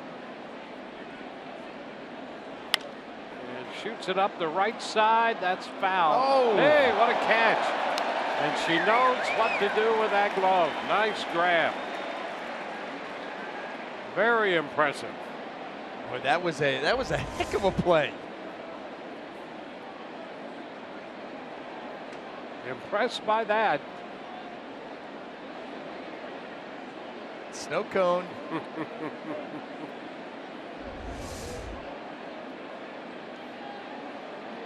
Smiles all around. It's upstairs. Well, we mentioned Forsythe with that home run in the third. And as Todd Callis informed us, landed outside the park right on the hot dog cart.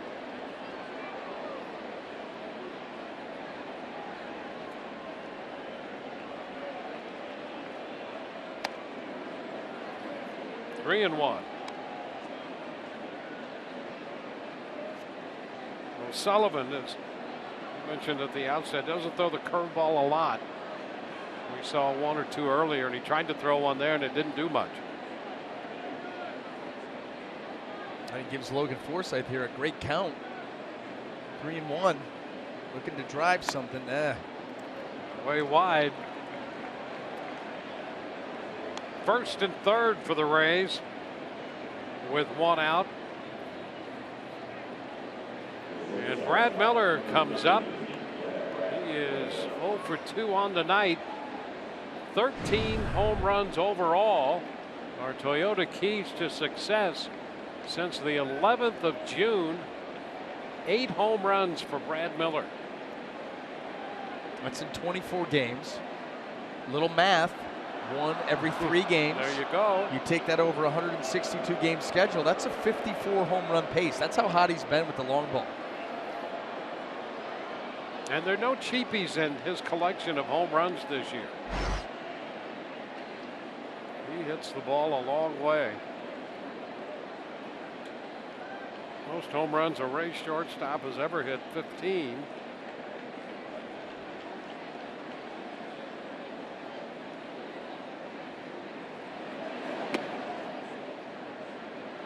Pitch down.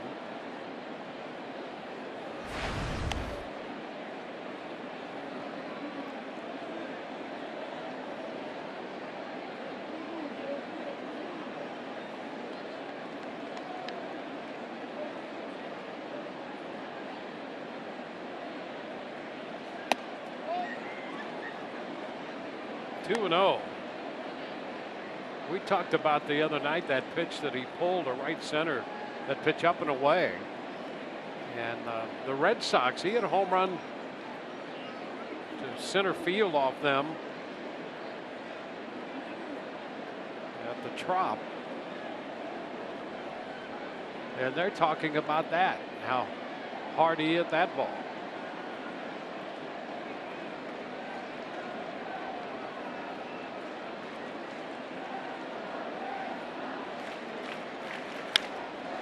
High fly ball.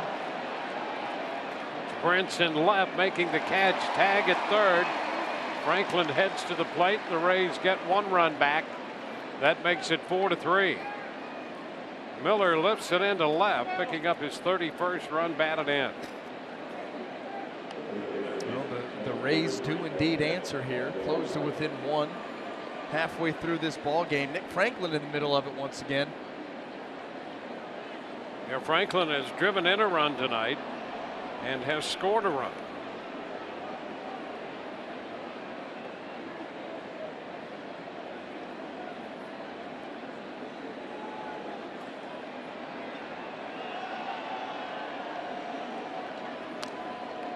Evan Longoria, the hitter. Forsythe draws a throw.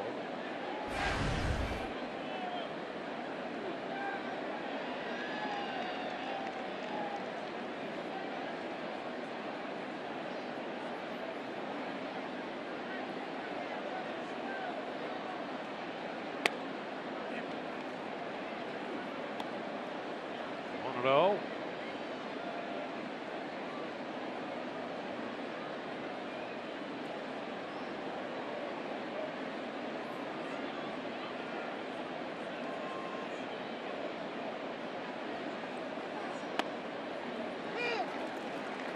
One.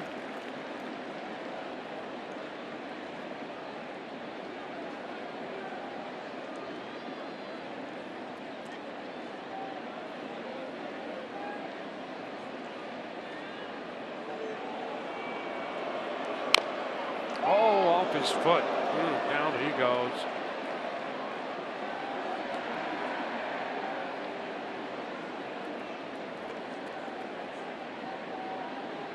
Walk that one off. Paul Harker from the Rays training staff, a step or two out of the dugout, but Evans trying to walk that off and get back in there. Oh boy. Yeah, missed the padding. Got him right on the instep. The facial expression says it all.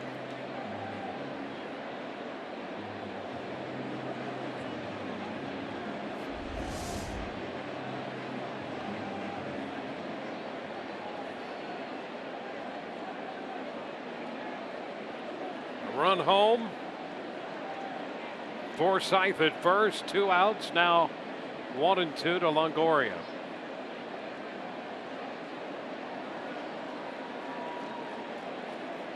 There goes the runner. Good jump. And that's ball 2, no throw. Leone holding the pitch, hoping he might get a call on that one. And Forsythe picks up his 5th stolen base of the year.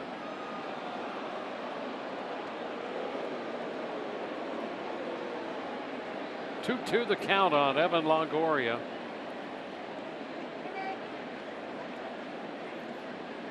Evan with 18 home runs. He led the team with 21 last year. Already 18 this year. 3 times in his career he has hit over 30 home runs.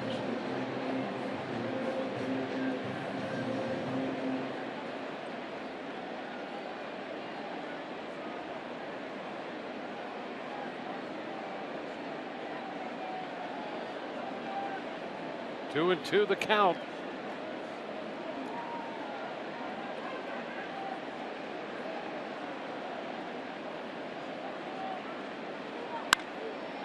And a foul ball. This one knocked down. Another nice play, really, because at the end of the day, a ball that hit that hard, just knock it down and make the play. Yeah, she still had a lot of time to make the play. Yep. Got some ballers here. Yeah.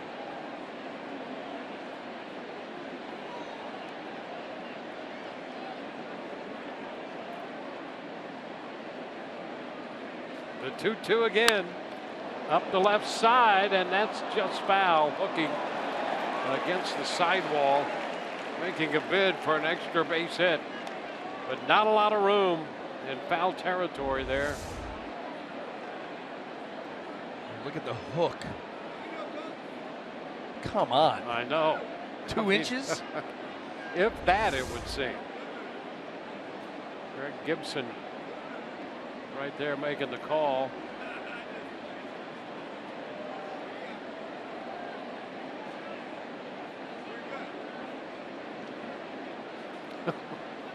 Gibson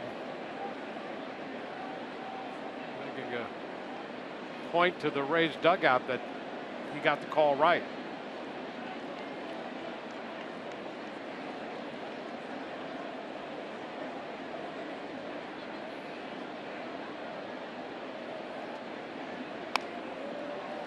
A foul ball.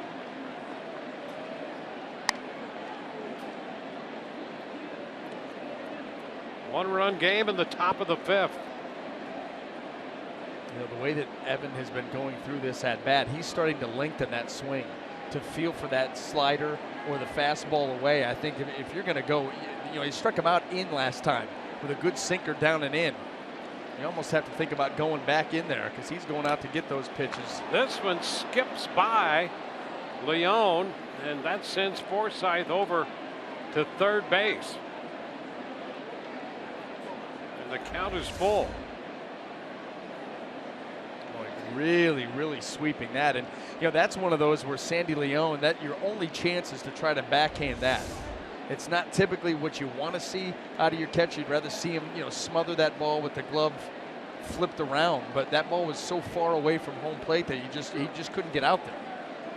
Man at third on a wild pitch. Full count to Longoria.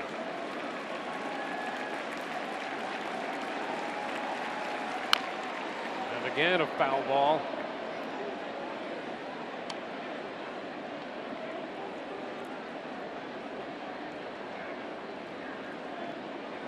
So Evan extending this into what will be at least a 10-pitch at bat.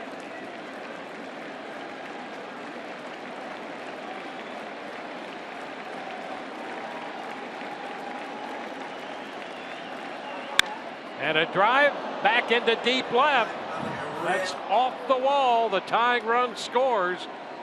Longoria stops at first with a long single, and it's a 4-4 ball game. Well, you could see it. You could see it coming the way that he was getting out and lengthening that swing, making sure that he could cover everything that was going to be away, and that's what happened. You know that this I mean, almost predicted. Look at him just go out there and get it.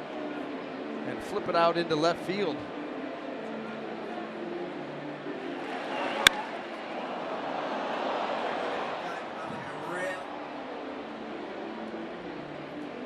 Well, the Rays have come back to tie this game. 2-out base hit off the wall. Longoria scores Forsythe.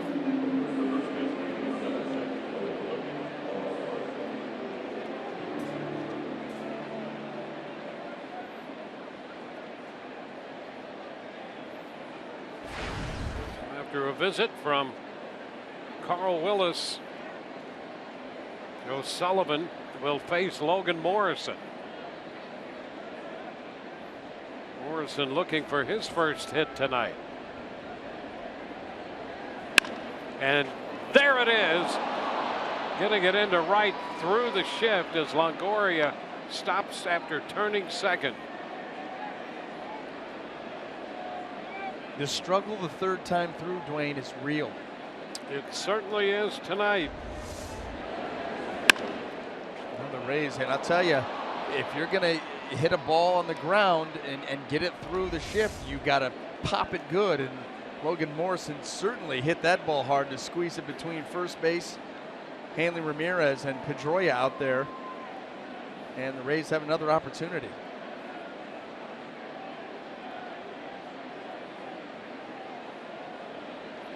Well, Brandon Guyer 0 for 2. Bradley made a great catch on a ball he hit to short center in the 4th inning. A walk, a sacrifice fly, and 2 hits off O'Sullivan here, starting through the order the 3rd time. And he starts with a curveball and gets that in there for a strike call. I don't know if Sandy Leone was looking for the curveball. Quick visit here to make sure everybody's on the same page. Runner out at second. Typically the signs are going to change here. Action in the bullpen. They have the lefty up, Robbie Ross Jr. Do you think he comes to Fenway Park in a monster truck? Pretty good odds. This one is going to be foul. Put back up into the seats. It sounds like a monster truck type of name, Robbie Ross Jr. And then you see him and you got that flowing locks. He has a monster truck. I guarantee it. He has to.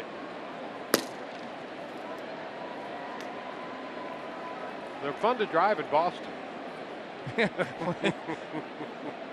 Yeah, you know what? Maybe he doesn't have one, because where would you park it? It's down. You ever look out at the players' parking lot here at Fenway Park, and it is a jigsaw puzzle. Yep. How they get those cars in there. Yeah, more like a Rubik's Cube. I mean, it's amazing. I couldn't solve it. You look and you're like, how did you envision that?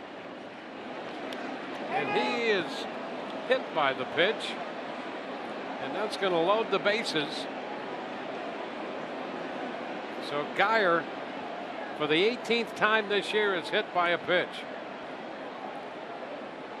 Well, John Farrell trying to nurse Sean O'Sullivan through this 5th inning. Brandon Geyer, that ball, he just doesn't give any ground. Period. End of discussion. Strides close to the plate and stays there. Tops the list in the American League with 18. So the bases are loaded for Steven Souza Jr. And he hits one a mile, but foul. That one out of here, foul. He hit it over the Coke sign. I mean, are you kidding me? That ball was plugged. And Leone goes to the mound to have another conversation with O'Sullivan. Well, what do? You know, 3rd time through, he scuffles terribly. That's well documented. Same thing's happening here. You've seen the Rays hitters start to make the adjustment to O'Sullivan. I think those two right there, Carl Willis and John Farrell, are like, just hit it at somebody, please. Rays got a chance to take the lead here. That's a strike. Inside corner at the knees.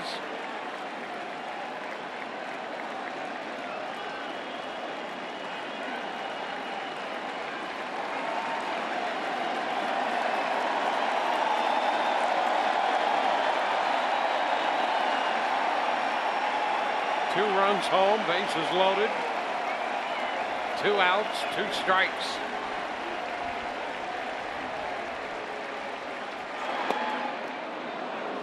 One and 2. The 2 hardest fastballs that O'Sullivan's thrown all night. I think Sandy Leone, that was the message. Hey, whatever, he knows this is his last hit or his last inning. Whatever you have left, just empty it. This is it. Ground ball chopped to 3rd. Hill goes to 2nd for the force. Rays leave him loaded. They score 2 to tie.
This is now a 4-4 ball game. 78 pitches, 45 strikes through the first 4 for Archer. And it's been a struggle, but for the second time here tonight, the Rays have given Chris Archer new life. Mookie Betts leads off this inning. Way high. 1 ball, no strikes. And as we've seen before, that's been an issue for Archer, trying to get that pitch under control. 1-1.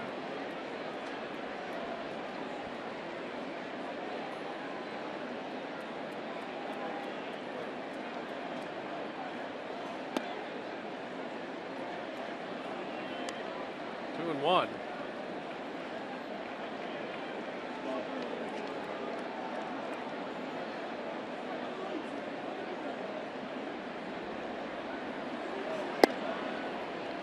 It's a strike there on the outside part of the plate. Just nipping that corner.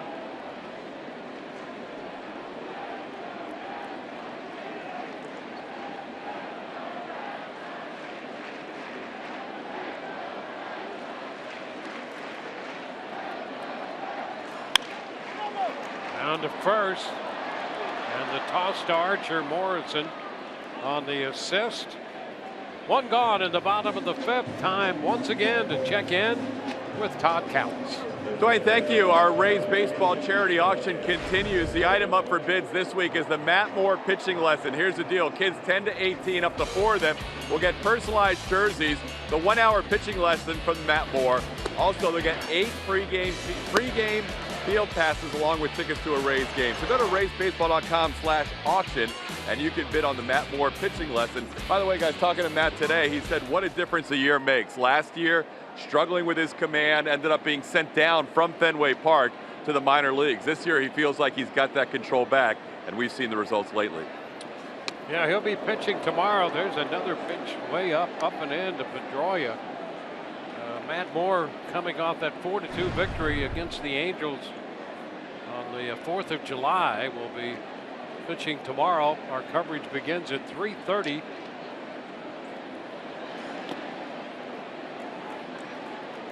Two and 0 to Pedroia. Boy, Archer, it's amazing the way he has struggled trying to get the ball down from time to time.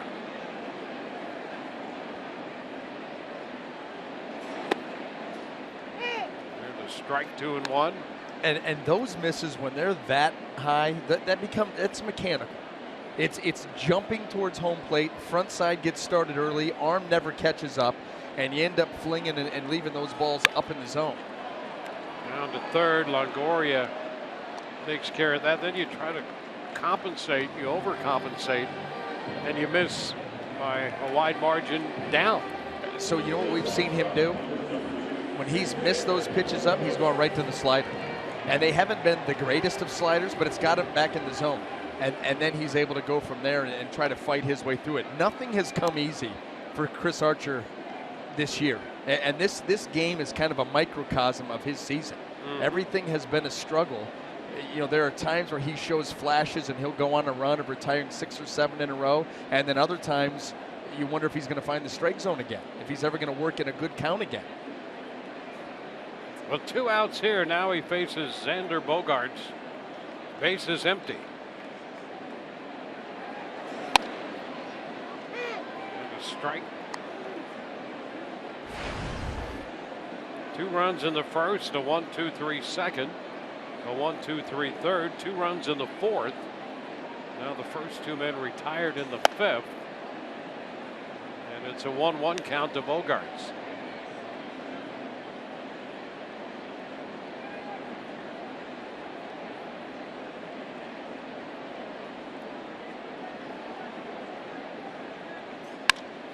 Ground ball.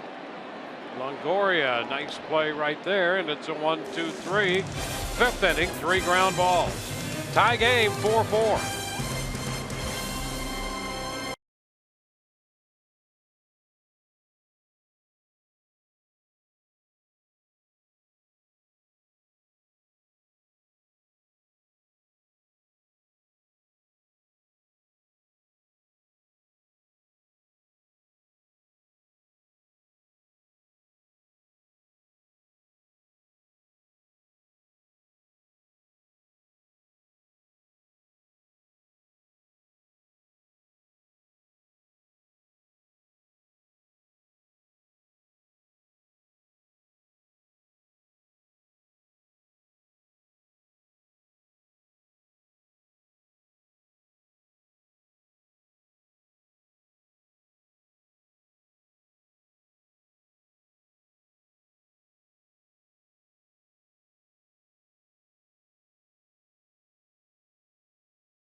Rays and the Red Sox. Boston got 2 in the first. The initial run coming on the Xander Bogaerts base hit. Rays got back into this game with a run in the second. Nick Franklin scored Corey Dickerson. Logan Forsythe opened the third with his 8th home run of the year to tie it. Boston in the fourth, and a leadoff home run from David Ortiz. Aaron Hill, who just joined the team, also drove in a run with a base hit. But the Rays came back in the fifth. Evan Longoria's base hit tied it after a sacrifice fly by Brad Miller had gotten the Rays to within a run. And we go to the 6th inning. Robbie Ross Jr., the lefty, on to face Corey Dickerson. First pitch is in there for a strike. Breaking ball from Ross Jr. on for the 25th time. Good strikeout numbers, 32 and 27 in the third, just giving up 1 home run.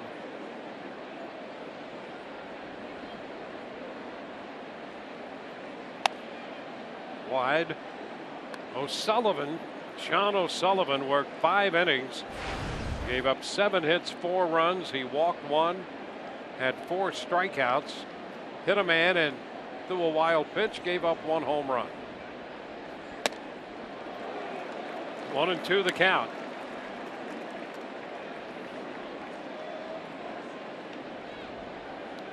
.93 pitches for O'Sullivan. So we're tied in the 6th.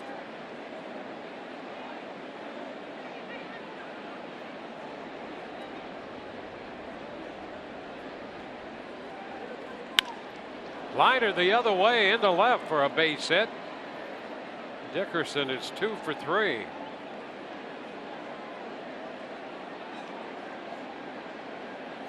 So Dickerson greets the left-hander with a hit.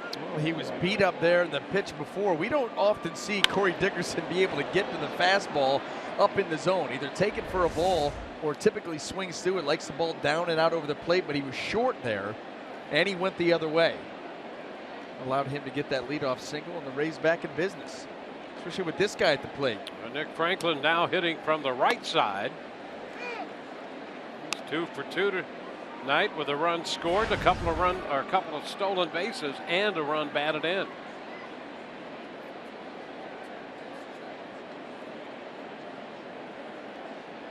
Deuce is wild here for Nick Franklin. It's been a big number here tonight. Franklin wearing number 2. 2 for 2. 2 stolen bases. Couple of innings where the teams have dropped deuces. Foul ball.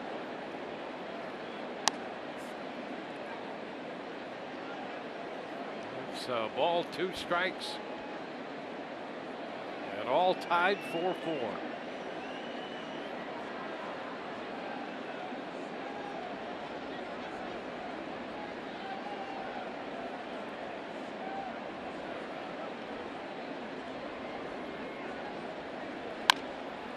Tap to third. Hill takes it to second. Back to first. Not in time there. So Franklin beat the double play attempt.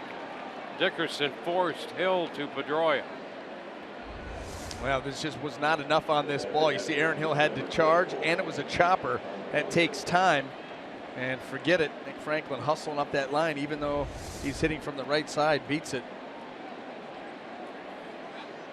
And now against the lefty, Hank Conger will also hit from the right side.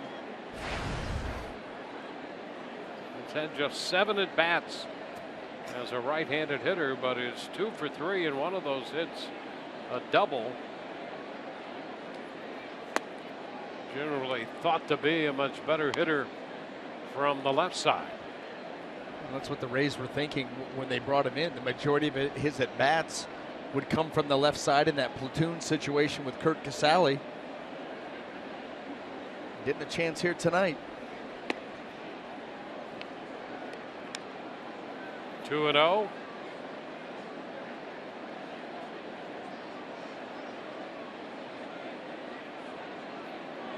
Run in the first, a run in the third, 2 in the fifth.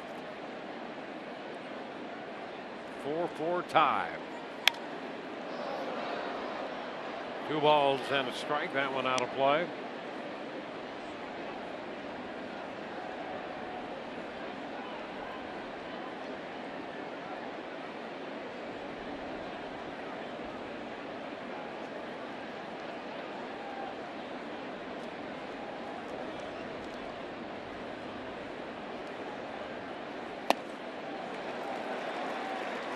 Two and two.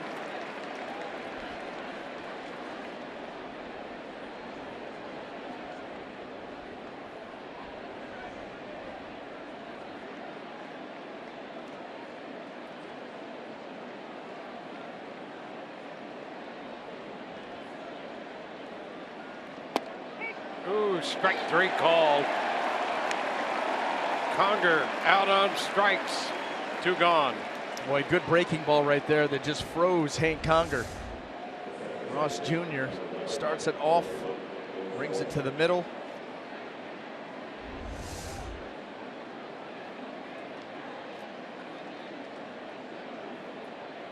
Ross last worked on Monday against Texas. An inning in 2/3. On in the 6th inning tonight. Logan Forsythe looks at a pitch down. He has homered tonight. That came to lead off the 3rd. And little doubt about that one. On its way to the hot dog cart. That's right. Hanging breaking balls, that's where they go. 1-1.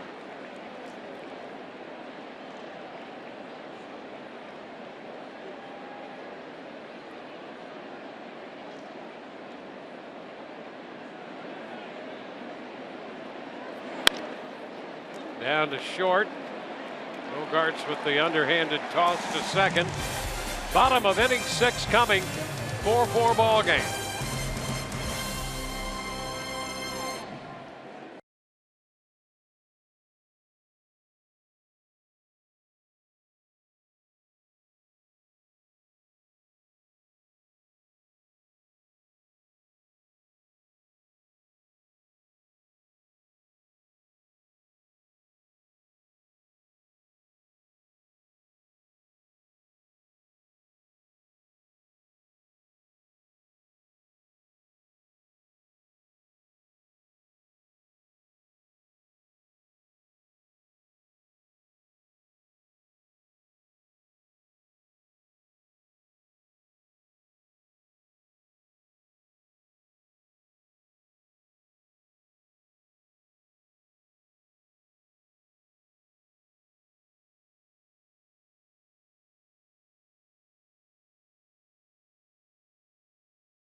To baseball brought to you by T-Mobile.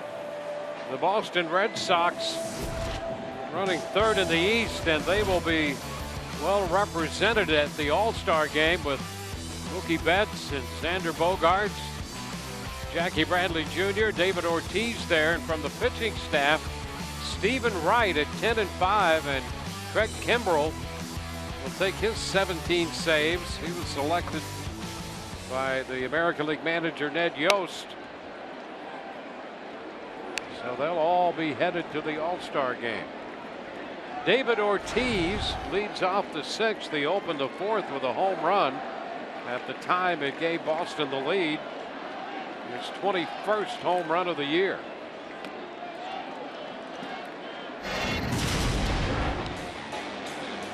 All about mislocation here.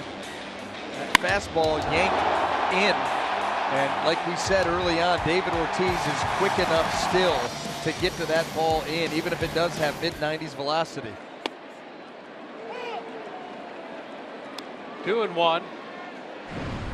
Well, you see what he's done against the Rays. He's driven in more runs than anybody else against the Rays, and now 50 home runs off Rays pitching. Mighty cut right there at the fastball, and he fouls it back.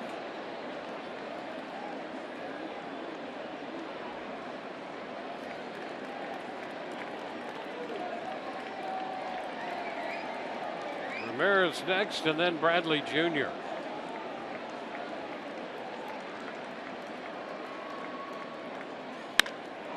Shot to center. Geyer ranging back, and just as he hit the track, makes the catch. Hard hit line drive by Ortiz for the first out. That ball, I guarantee that thing's got to be shaped like an egg. You got to throw that out of the game. This ball gets crushed. Fortunately, it didn't have any true trajectory, high trajectory. That ball would have gotten out of here. Yeah, Archer's face told you how hard he hit that ball. Right over your head. Felt it in his hair. Now Hanley Ramirez 1-0.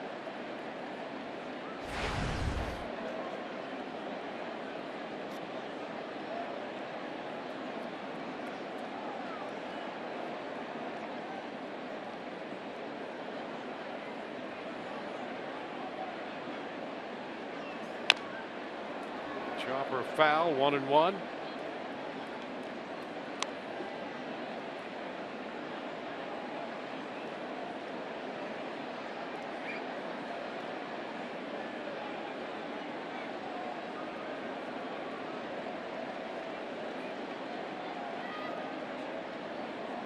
Ramirez has walked and struck out last couple of weeks. He's been hitting over 400. Oh, look out. Archer flat on the mound. Somehow that got through Archer and by Forsythe and into center. You talk about a sizzler. Ramirez hit that ball extremely hard. Everybody's okay, but boy, I don't know how that ball was smoked.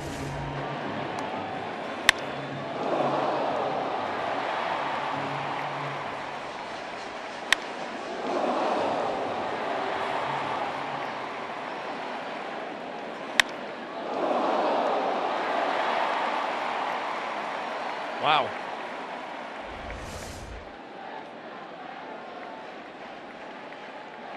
So a runner at first.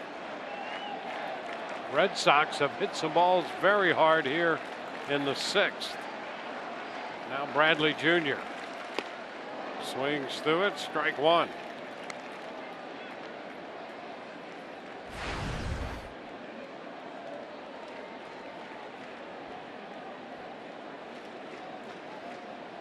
Six hits for Boston. Jackie Bradley Jr. Runner breaks, pitch down, no throw. Conger had trouble getting the ball out of the mitt and then dropped it. For Ramirez, steal number 7. Well, not a prolific base stealer, but he'll pick his spots, and they've been picking them tonight here against the Rays, against Chris Archer and Hank Conger, and he can't even come up with a throw on that one. But it has not been a pretty night as far as controlling the running game. Anybody that can run has been running.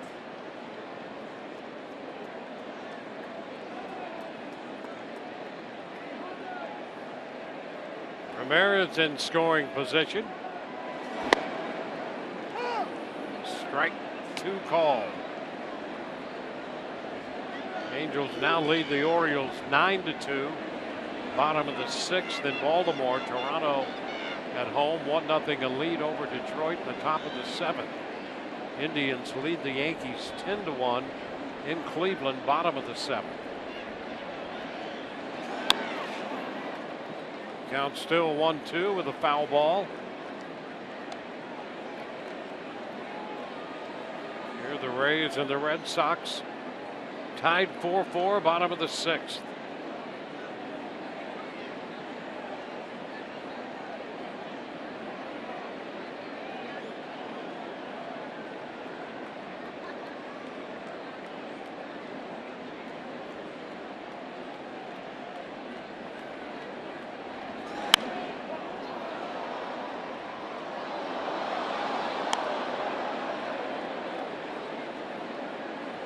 One and two the count.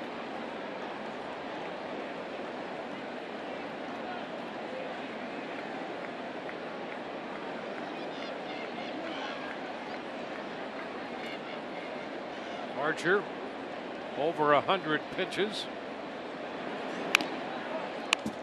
And we'll have to make another one to Bradley after that foul ball.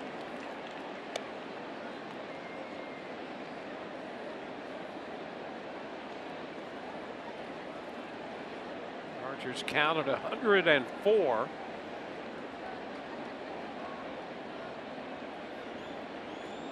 Erasmo Ramirez in the bullpen.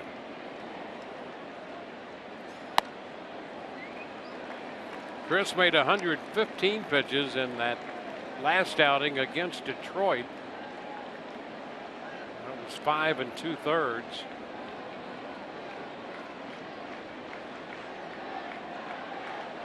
Made 118 against Houston back on the 11th of June. Oh, Bradley Jr. Oh, he checked the call. Boy, the Rays thought they might have had him there. And the count goes to 3-2. Yeah, this is going to be really, really close. A breaking ball up in the zone. Oh boy, maybe not. That was right up to the line. Tough to hold up. Very.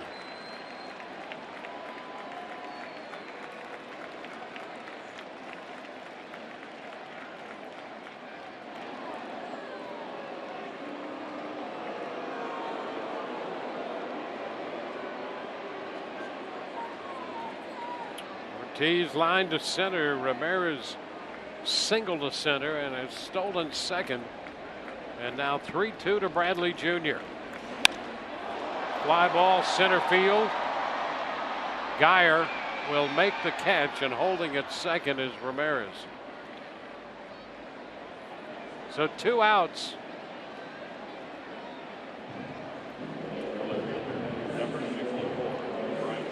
Bryce Prince, who took over as a runner in the 4th inning for Holt after Holt had stolen second base and then left when he turned his ankle.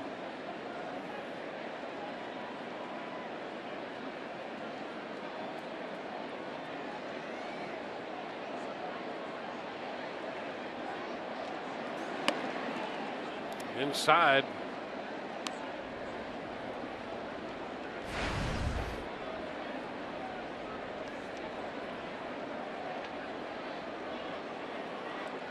Burns with a home run. 6 runs batted in.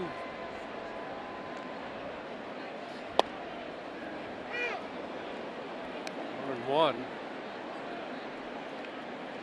He had a big night against the Rays at the Trop in the Monday night game of that series. 3 for 4 with a couple doubles, 2 runs batted in, and a run scored.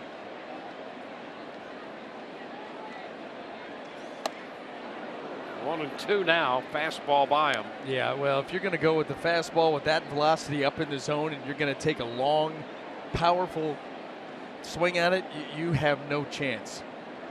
And if I'm Chris Archer, I think about going right back to that. You could go with the slider too if you feel good, but that elevated fastball.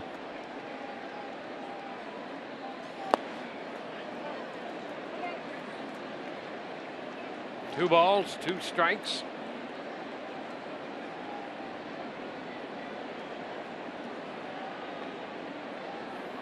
Aaron Hill the newest addition to the Boston roster, on deck.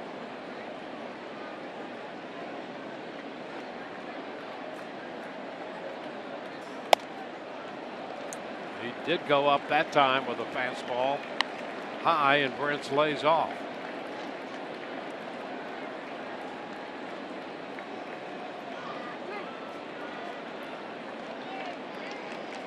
Three and two.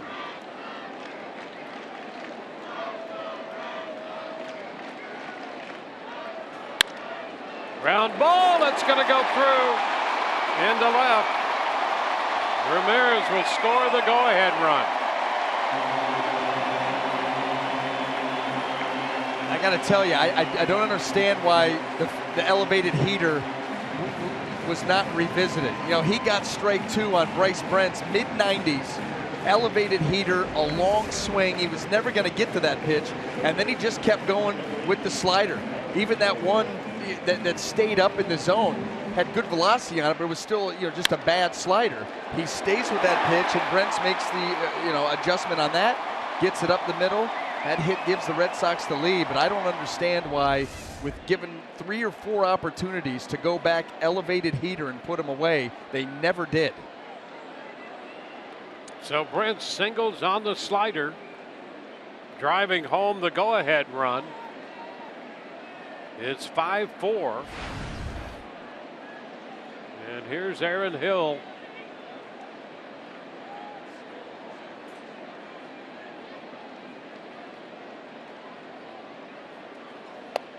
A pitch out, and that was down.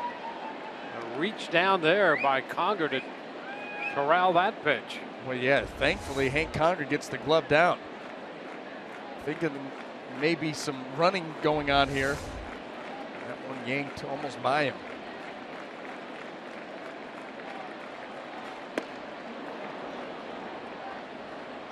One.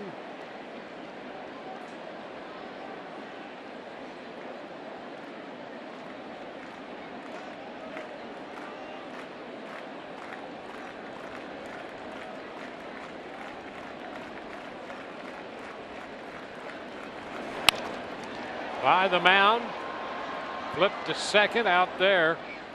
Miller coming across the bag. We go to the 7th through 6, 5-4 Boston.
On Fox Sports Sun, brought to you by Dodge.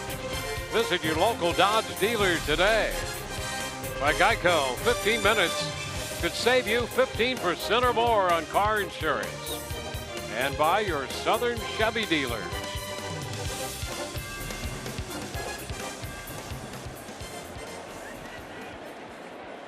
Robbie Ross Jr. back to the mound. He now becomes the pitcher of record for Boston. They've taken a 5-4 lead. Brad Miller fouls the first pitch back for a strike.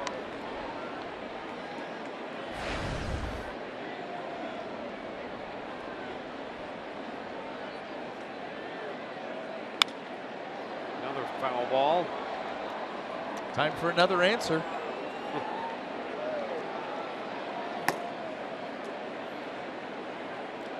Right-hander Hembree up in the bullpen.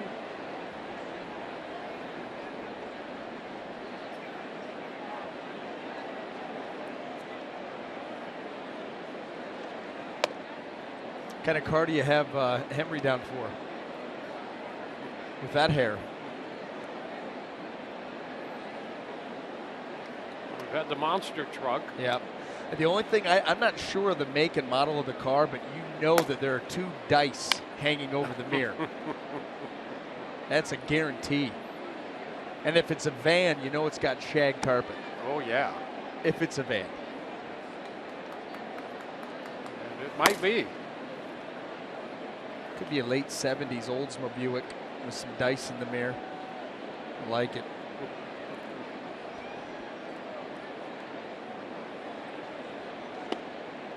Inside and down, 2-2.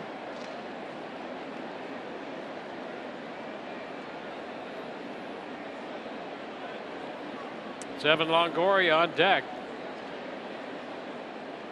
Well, the Rays have battled back twice. Miller strikes out against Ross.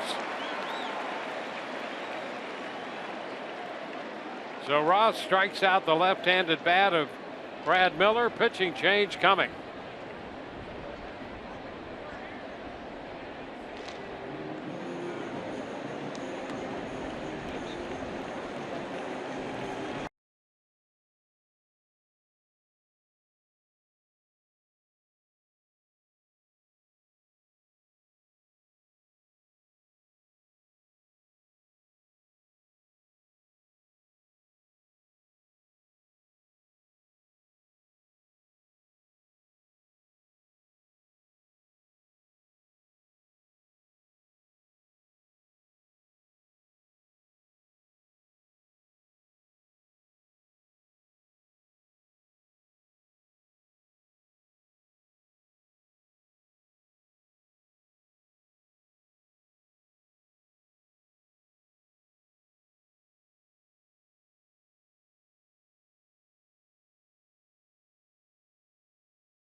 A great moment on this date in 1941.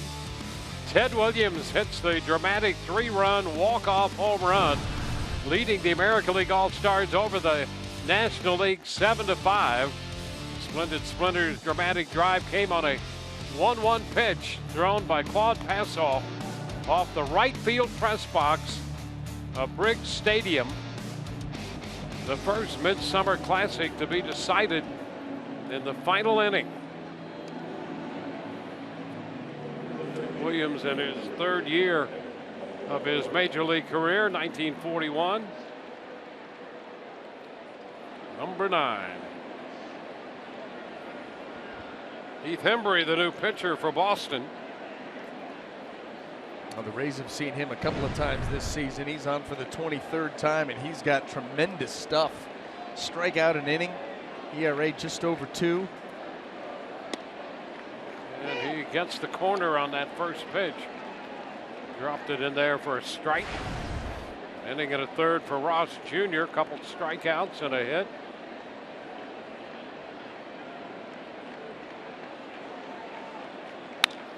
Liner into left. That's going to get down for a base hit. One hop in front of Brentz.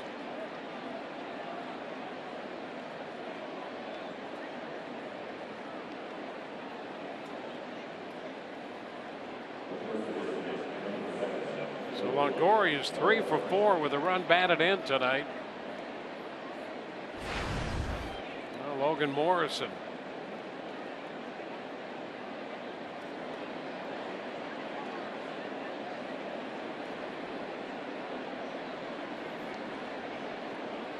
Rays first baseman 1 for 3.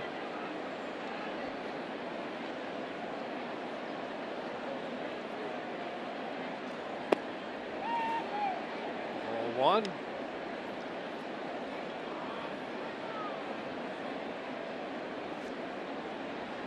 Five-4 ball game.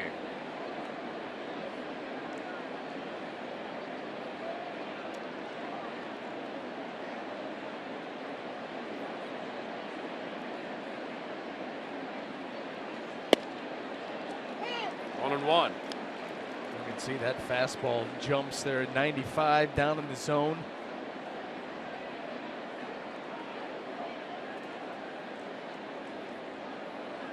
Embry originally got to the big leagues briefly with the Giants out of South Carolina. A little popper short center. Pedroia turns around, heads out there, and makes the catch. Pedroia from second working its way out into short center. 2 outs. Yeah, that ball jumped in on Logan Morrison, shattered that bat. You could hear it splinter, and it just took all the bite out of that pop out. Almost got into no man's land with the way that the Red Sox were positioned, but Pedroia makes the play.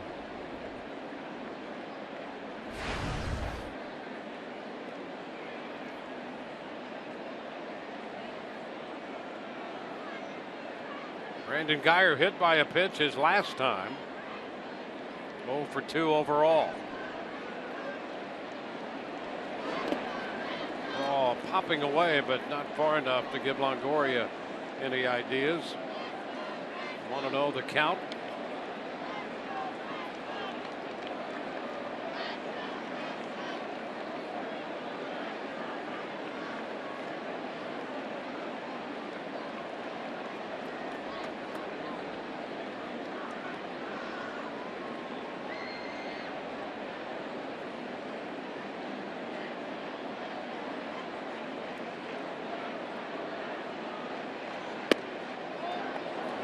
Started to go and checked in time.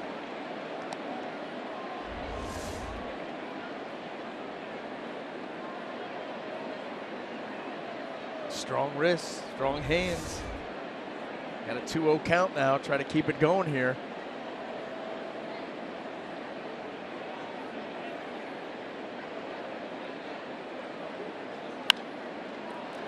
Popper headed to the stands, back of first. 2-1.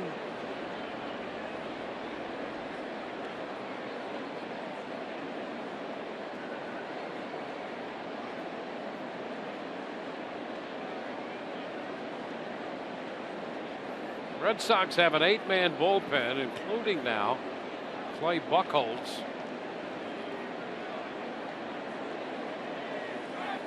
Embry in there right now. Shot to right field. Betts will have room and makes the catch. Rays get a hit, leave a man. We're in the middle of the 7th. 5-4 Boston.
One-run ball game. We go to the bottom of the 7th inning.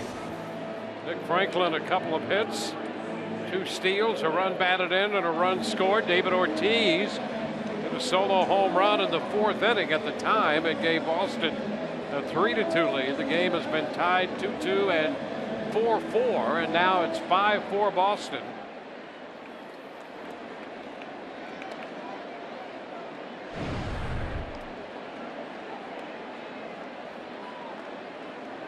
The new pitcher for the Rays, Erasmo Ramirez. Sandy Leon, the catcher, the first man to face him. Pitch down and in. Shift on. Longoria, the only man on the left side, and Leon started to shorten on that pitch. There he is. All by his lonesome. You got a lot of territory to cover there. 3. There's a popper. Left side of the infield. Brad Miller makes the catch. Evan was like, you get back to your position and you catch that ball to shortstop. I'm not doing it. Top of the order, he bets. And how important is this for the Rays bullpen? You're down a run. You've got to keep Boston right here at 5 runs. The bullpen has had a terrible run of it the last 3 or 4 weeks. This is a type of night that can go a long way towards trying to get some confidence back out of that group.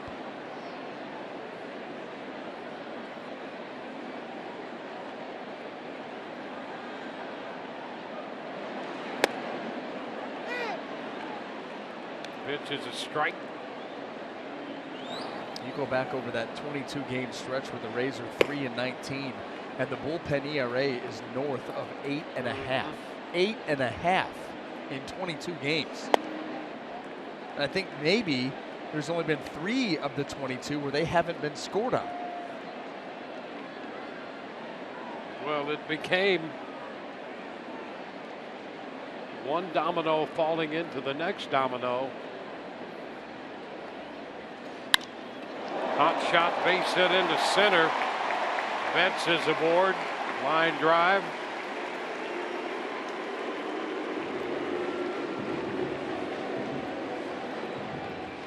And Dustin Pedroia, 1 for 3 tonight. Our Toyota Inside Look, quick look at his career. Winning the Rookie of the Year award in 07 and the MVP the very next year. 4-time All-Star, 4 Gold Gloves, 2 World Series titles. Distinguished, no question about that. And he brings that toughness, that grit, that I think is so important for a team to have that kind of player that's a part of your squad. There were a lot of people doubting that he could play in the big leagues. Well, he has shown them. Want to know the count?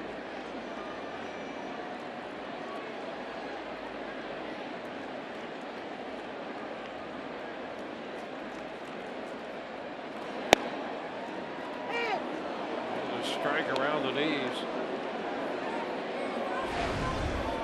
Dustin Pedroia thinks it was more along the chins. Ball down in the zone. You know, the amazing thing about Pedroia, he was a lot like, completely different hitter, but still hit. You know, we talked about Victor Martinez from the time he found himself in professional baseball. A steal right there by Betts, and the Red Sox continue to be very aggressive. And they pick up another steal, second of the night for Betts. They've turned this into a track meet, and we talked early about the Red Sox have the best success rate in stolen base attempts. They know when to run, and they've been running all over the Rays here tonight. It hasn't really even been close. Betts 15 out of 16 this year. 2-1 to Pedroia, and Conger's going to go talk with Ramirez. You got to switch up those signs. Brad Miller's got to come in. He wants to know what they are with the runner on second.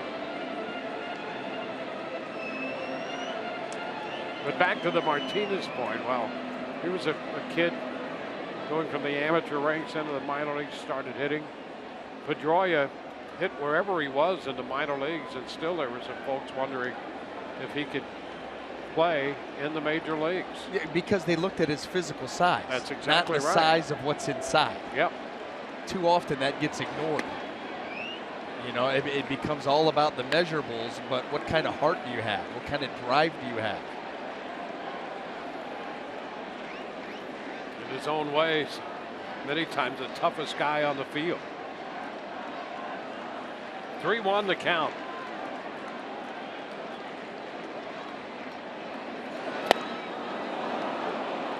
That's full. 3-1 changeup. The great equalizer. Nobody expecting the 3-1 changeup. And Rasmo's got a good one.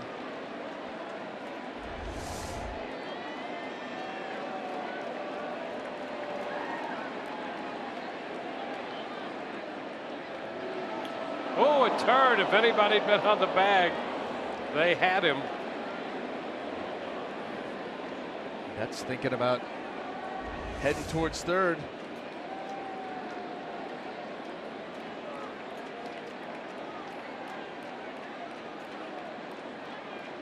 One on, one out. Full count to Pedroia. Ground ball third. Longoria makes sure Betts stays put, and a nice little scoop over there by Morrison. 2 outs now with Bogaerts coming up.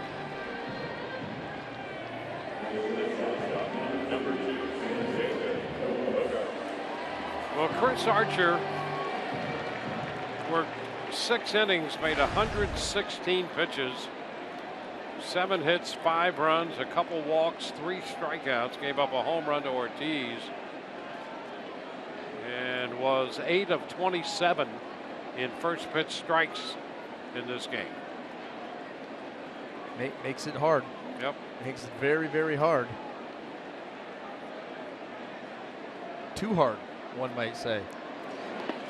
Pitch in the dirt, blocked by Conger. Well, there's the line on Archer. Boston did a nice job of limiting the strikeouts. And they took their walks, had a couple of them, limited the number of strikeouts. Chris Archer usually, you know, right there punching out at least a guy an inning, sometimes most of the time more. And they put up 5 runs. And 3 times they were able to, you know, take the lead, raise tie. Take the lead, raise tie. Take the lead once again. That's where we stand now. And a back and forth affair in Boston. Every time the Rays would answer, they would come back with an answer of their own. That first inning was an issue again tonight for him. 2 runs in the first tonight. Started the game by walking Betts. He scored.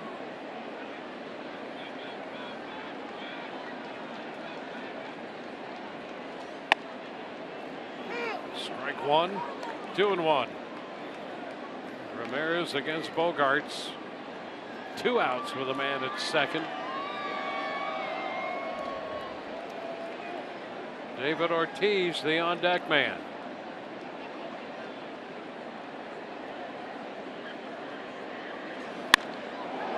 Shot foul into the upper deck. 2-2.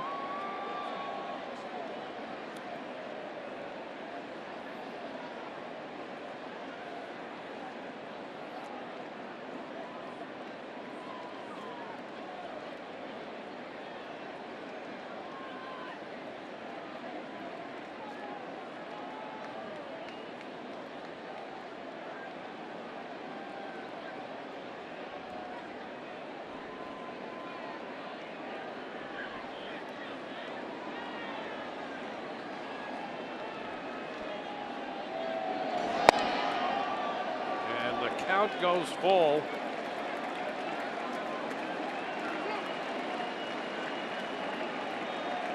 Ramirez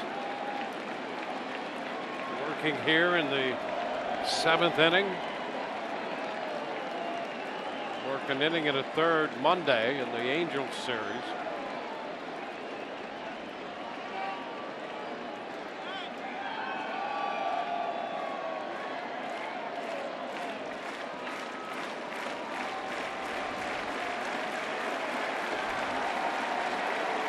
Three-two. A popper that's going to carry out a play. We'll make another pitch to Bogaerts.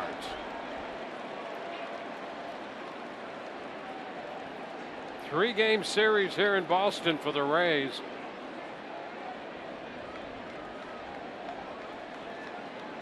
Trying to get a win on the road after that trip into Cleveland and Baltimore, going 0-7.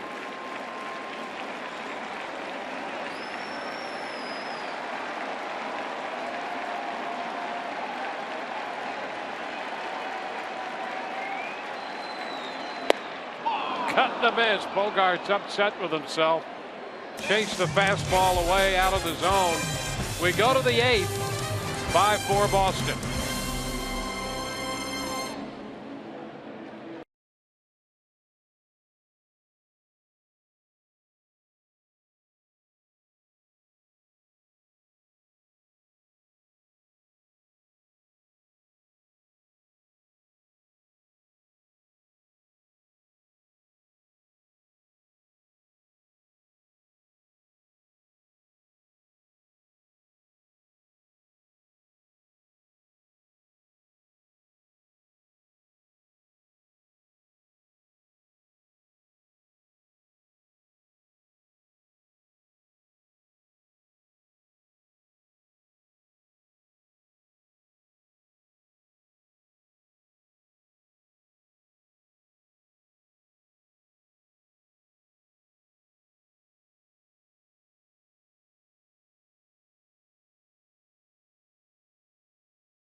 We go to the 8th at Fenway.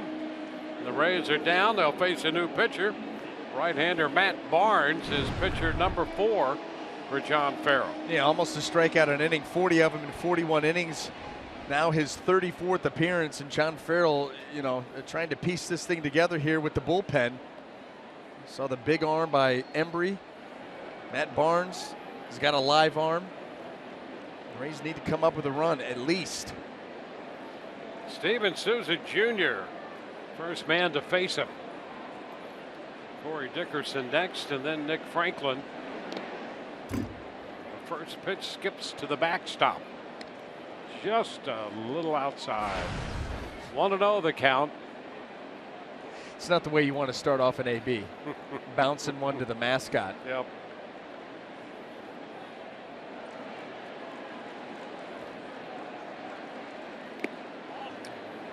Same spot. Picked this time by Leone. He's got that pitch down. It doesn't help him much. You come with those breaking balls because you assume Souza Jr. sitting for that early fastball. But when you miss that badly on both of them, now you kind of pigeonhole yourself into that fastball. And he just barely gets the corner. But at 98. Yeah, well, he's got that kind of stuff. But still, Souza Jr. has the 2-1 count to work with. Maybe gets another one here.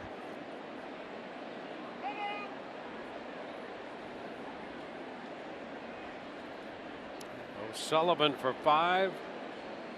Ross Jr. an inning and a third. Embry 2/3, and now Barnes.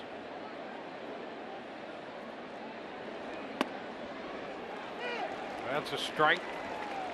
Hard stuff again. Yeah, he's peppering that outer portion of the plate with the fastball. Now if you're Souza Jr., now you're thinking just put the ball in play, use the middle of the field, try to make something happen here.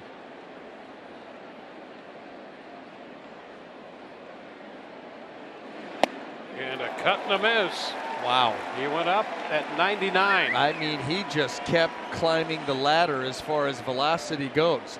Missed badly with 2 breaking balls and then just started pumping heaters. And that is just right by you.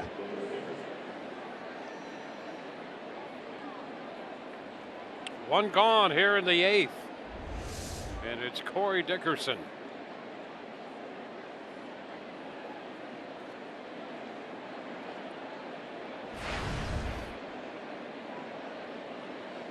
Dickerson 2 hits tonight, 2 for 3. He doubled and scored the first run of the game for the Rays. That came in the 2nd inning. This one skips to the backstop. So he's starting Dickerson much the same way he started Souza Jr. The Rays hope the outcome turns out to be a little different.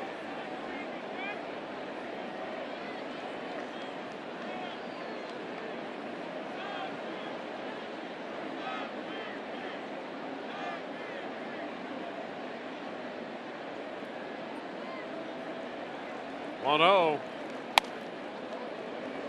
misses. Not a lot of time to decide with this guy out there. That fastball was in at 98.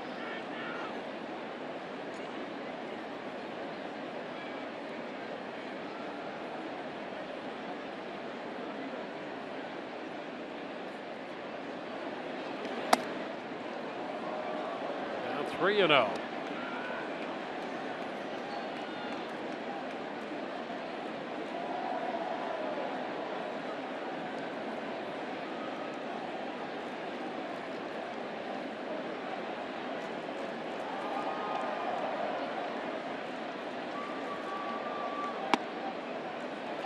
And 1.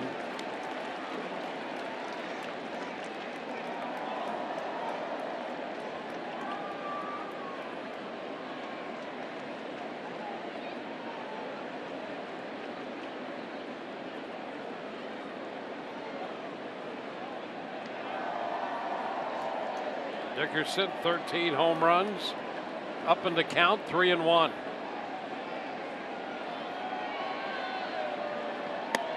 And he walks. So the Rays get a base runner, 1 on, 1 out. And again, we'll check with Todd Kalas. Hey, Dwayne, coming up tomorrow after our Rays Red Sox telecast, it'll be the premiere of Inside the Rays featuring Derek Shelton. We'll learn about his journey from player to coach to the Tampa Bay Rays hitting coach.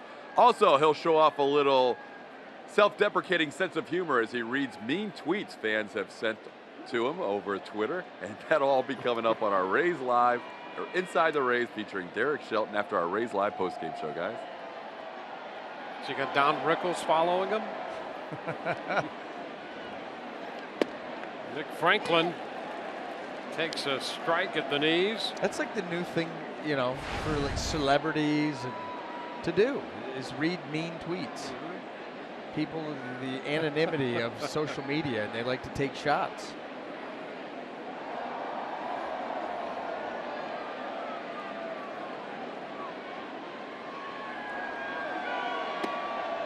Franklin down 0-2. Looks like Barnes has made the adjustment on the breaking balls, gotten 2 in here on Franklin.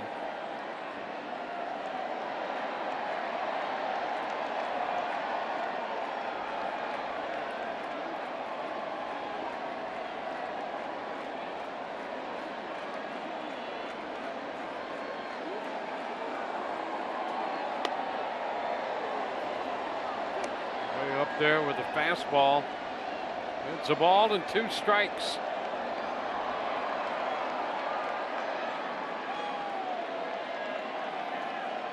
Eighth inning, getting late here. The Rays down by a run. Franklin, a 2-hit night with a run batted in and a run scored. In the dirt, and he thought he checked, but he's out, says Nick Lenz. So Franklin out number 2. And very, very close there. There's a lot of movement, and that's what Lentz is looking at.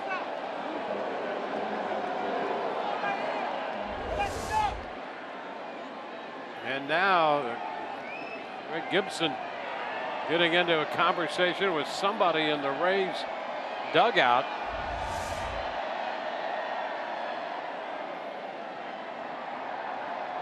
He's just saying, ask for help.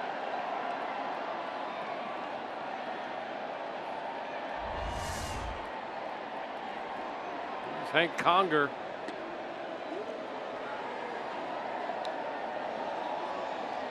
Want to know the count.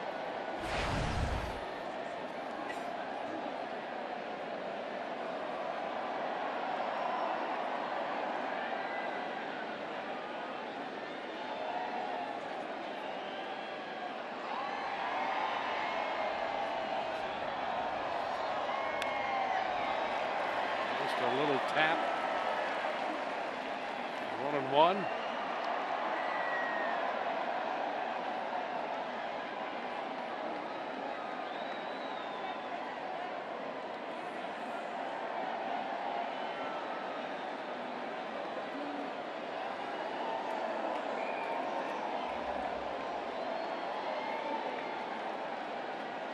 Over to first. Dickerson only about a step off the bag there. He has walked.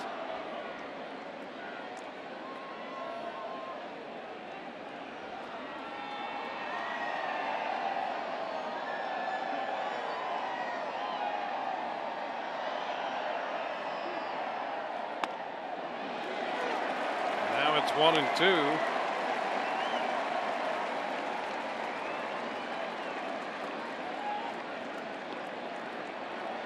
Barnes struck out Souza Jr., walked Dickerson, has struck out Franklin. Up in the count against Conger.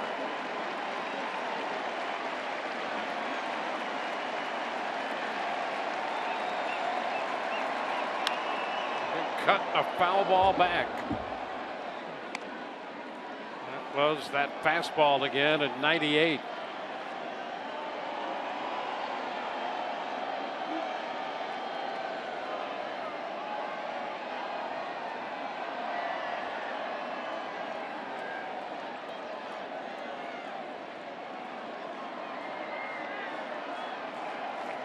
Red Sox broke a 4-4 tie with a run in the 6th on a base hit by Bryce Brent, scoring Hanley Ramirez.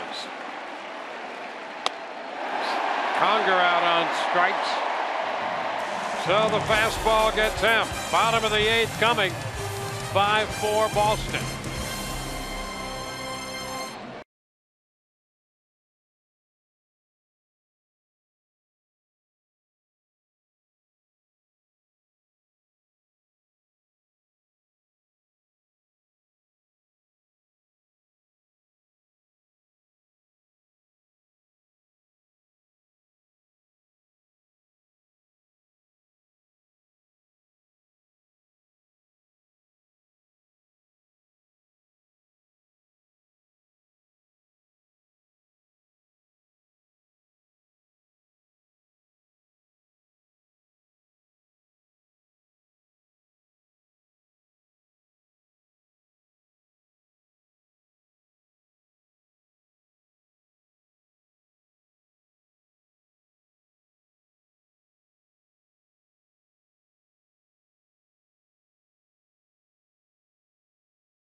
Leading the Rays, moving into the bottom of the 8th inning.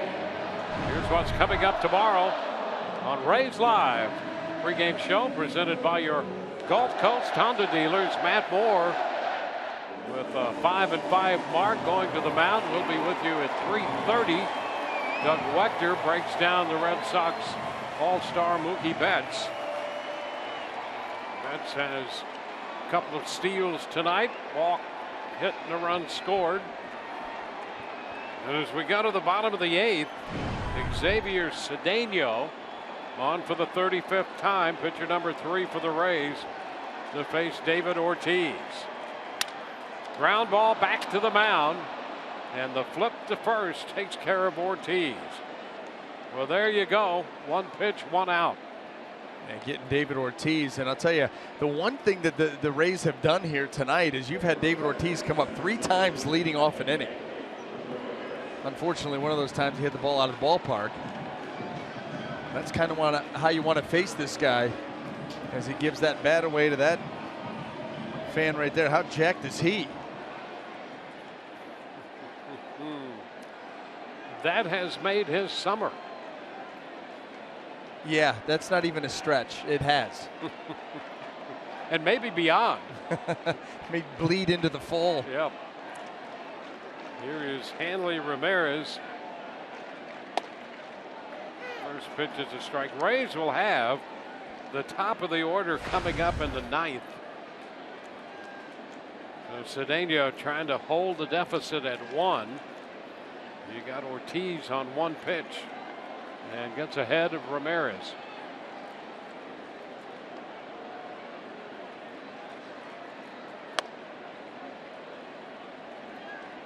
One and one.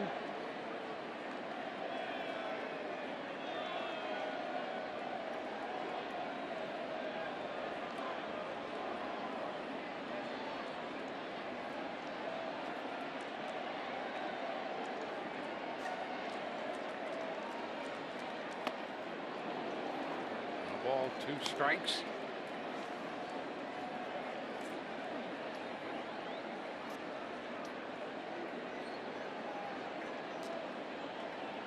Uehara in the bullpen.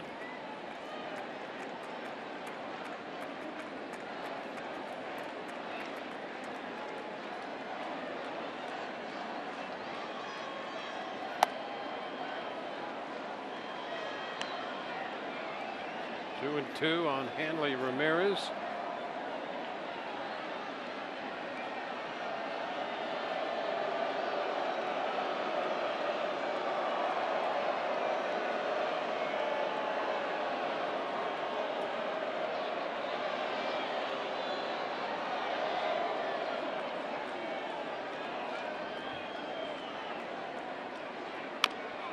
Foul ball right off his foot.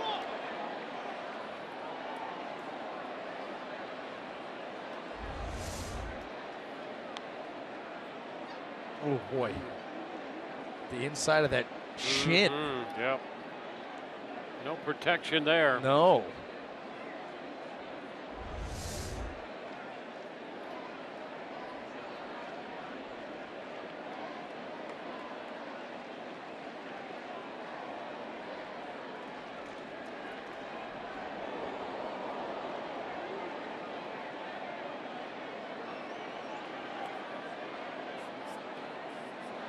He is 2/3 of the way up the first base line.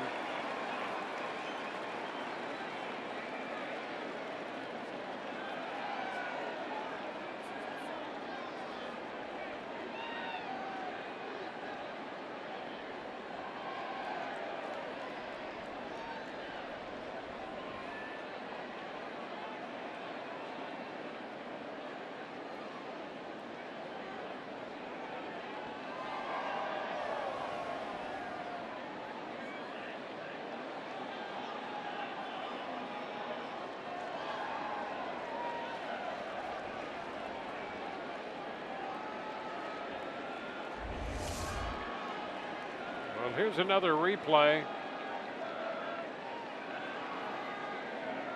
Right off that left shin.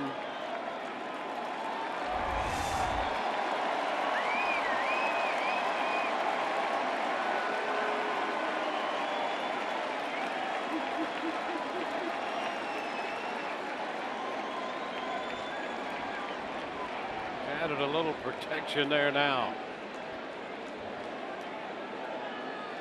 And you're right, a little. It doesn't cover much area. Child size, youth medium.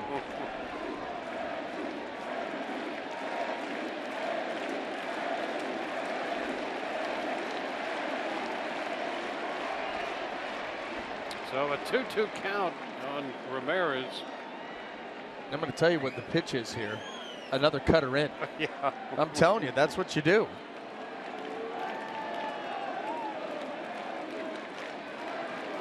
And he's moved off the plate a little bit. And a foul ball outside of third.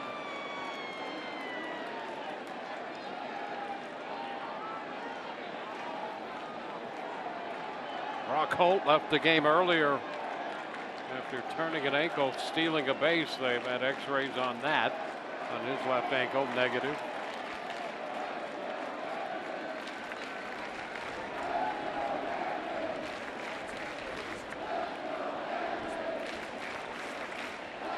Two the count. Now full count.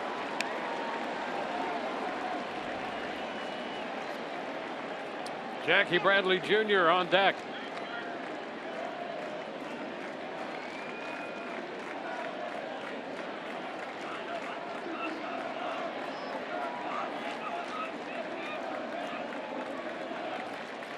He got him, struck him out. Came back with a cutter. 2 up, 2 down in the 8th. MLB.TV Premium, the #1 live streaming sports service, delivers everything you've come to expect and more. Watch every out-of-market game live in HD on over 400 supported devices. Blackout and other restrictions apply. Visit MLB.TV for details. Left-handed hitter and a base hit into right for Jackie Bradley Jr.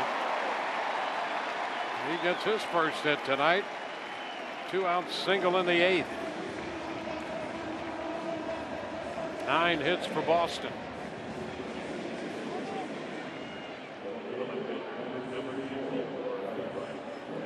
Bryce Brent is the difference in this game right now.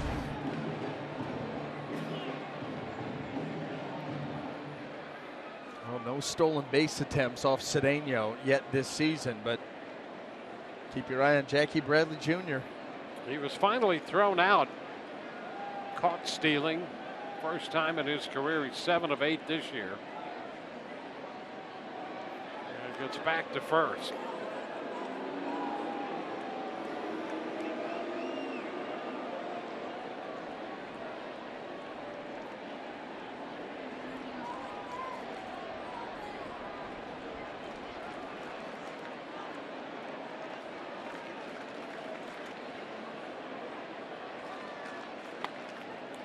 Low.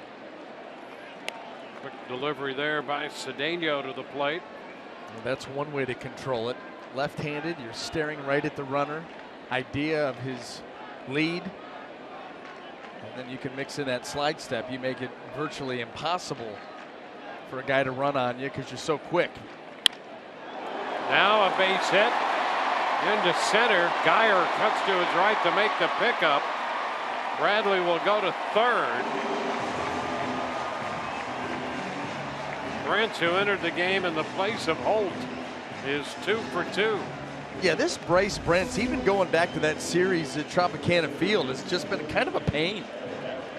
Doing a nice job here, getting an opportunity to play with some of the injuries the Red Sox have had. And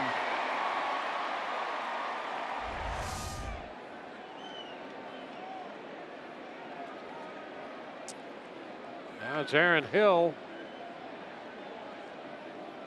He singled in a run in the 4th. Coming over from the Brewers. I started thinking about that double steal again.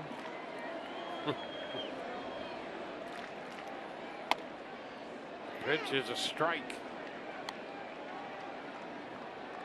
You look at where the Rays infielders are deep. So if Brentz did take off, you got to cover a lot of ground to be able to come in, cut that ball off, and try to get Bradley Jr. at the plate. Base hit into right. That drives Bradley home. Brent stops at second. Hill picks up his second run batted into the night, and he makes it a 2-run game. Well, you just do that. How about that? Boston Red Sox, 2 outs, nobody on, and it's been base hit, and then Aaron Hill taking this off speed, a curveball, and he just swats it into right field.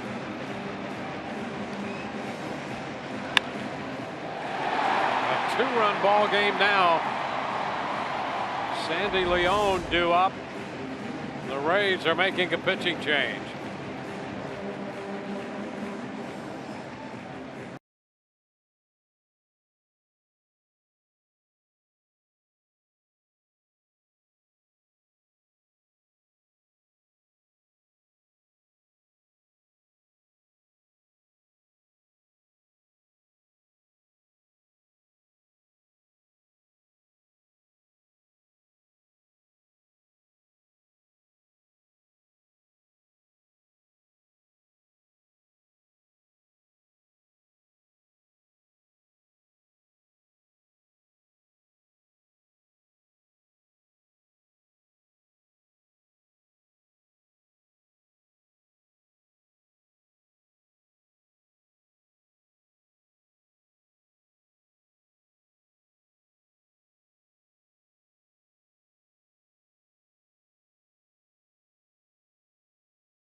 Brought to you by Dodge.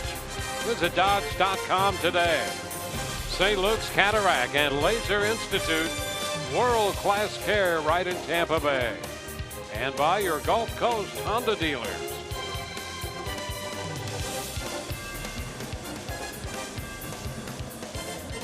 From Fenway Park tonight, bottom of the 8th inning, Ryan Garten enters this game for the Rays, making his 15th appearance. Run charged to Cedeno. 2 men on, accountable to the lefty. Garten's pitch to Leon, ball 1. Garten pitched an inning and a third in yesterday's game against the Angels.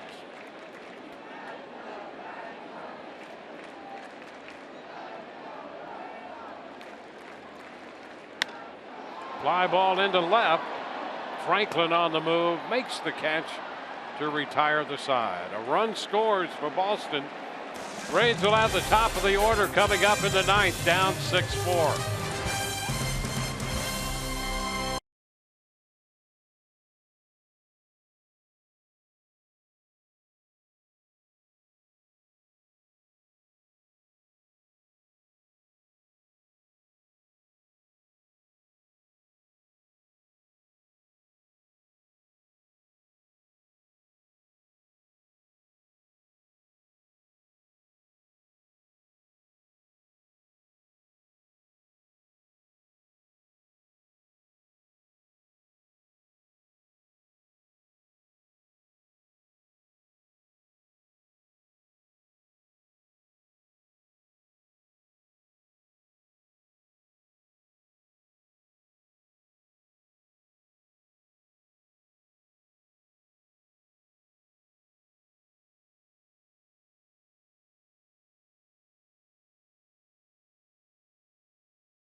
Ninth inning, Rays down 6-4.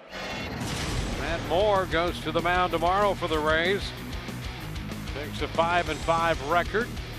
Last 5 starts, 3-1 with a 243.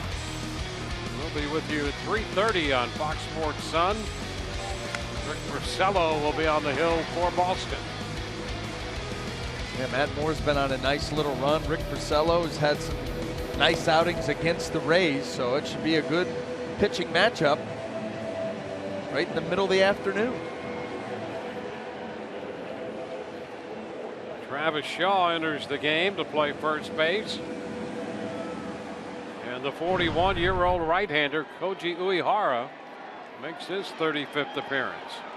How about 31 2/3 innings, 45 strikeouts. Big strikeout numbers without having a fastball that's going to get to 90 miles an hour.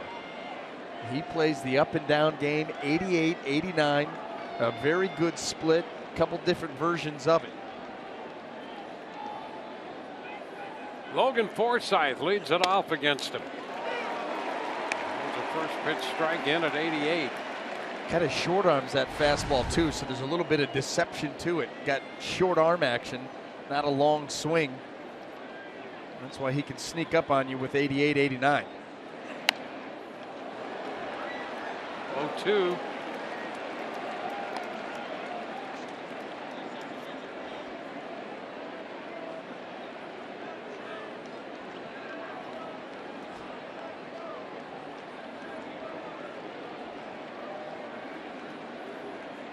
An 0-2 count. Fastball. He went up out of the zone with that one. I mean, just a sliver from getting that swing and a miss. Logan Forsythe just able to spoil that.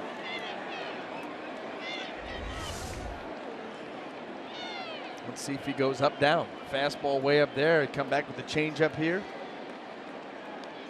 Or that. 1-2. You know, that's where you wonder if a hitter could ever think so quickly that you just swing at that and run to first. You swing strike 3 and run to first. Yeah. If it's that far out, go ahead, take the punch out and get on base. I mean, they would never do that, but you know. Yeah.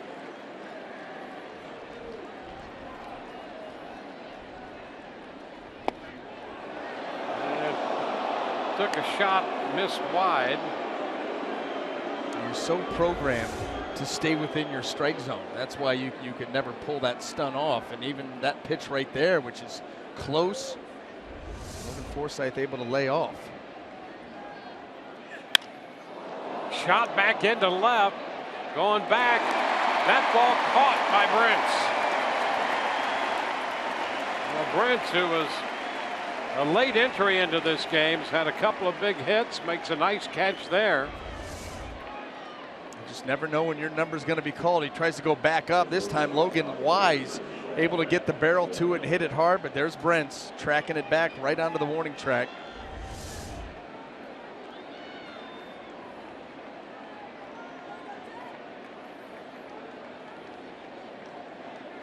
Brad Miller looking for his first hit. Drove in a run with a fly ball, sacrifice fly to left in the 5th inning.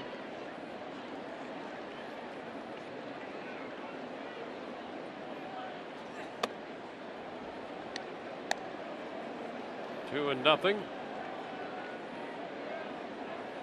5th pitcher of the night for Boston.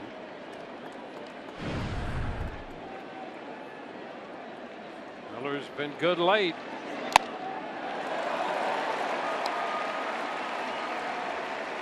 Expanded at that time. 2-1. You get that count in your favor. You know, it's like early in the game when he got the fastball, wanted to swing at it, but it was in a perfect spot. And ends up grounding out to second base.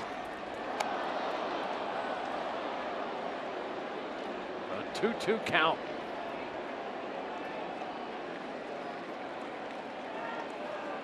Rays down by 2. They need a base runner.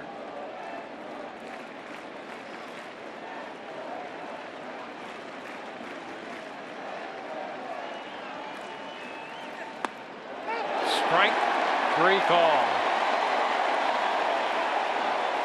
fastball caught the corner in. Boy, fastball up, split down.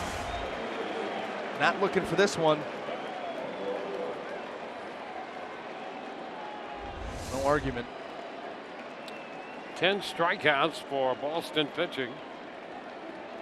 Evan Longoria 3 for 4 on the night. Tries to keep this one going. It's a high fly ball back into deep left. Way up and gone. That ball a home run for Evan Longoria. His 4th hit tonight. And it's a 6-5 ball game. Oh, for that extra run in the 8th. Evan's 19th home run. I don't think that Evan was a big fan of the final vote. He made a statement tonight, 4 for 5. Boy, he got under that fastball, carried it right out of here. No doubter. That's a shot.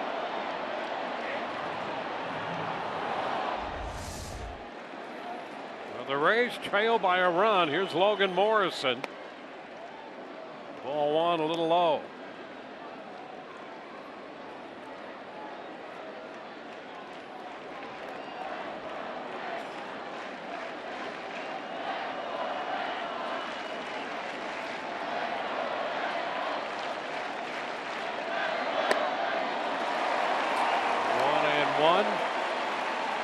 Out the front and over the split.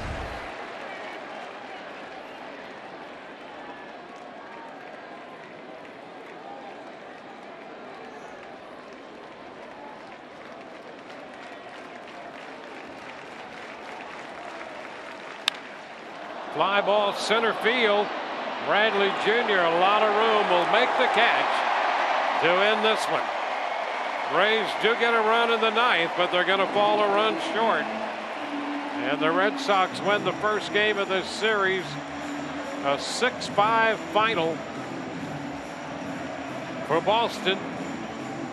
6-11-0, 6 left for the Rays. 5-10-0 with 8 left. Ross will get the win. And Archer will take the loss. 3 hours and 20 minutes the time of this game. 37,700.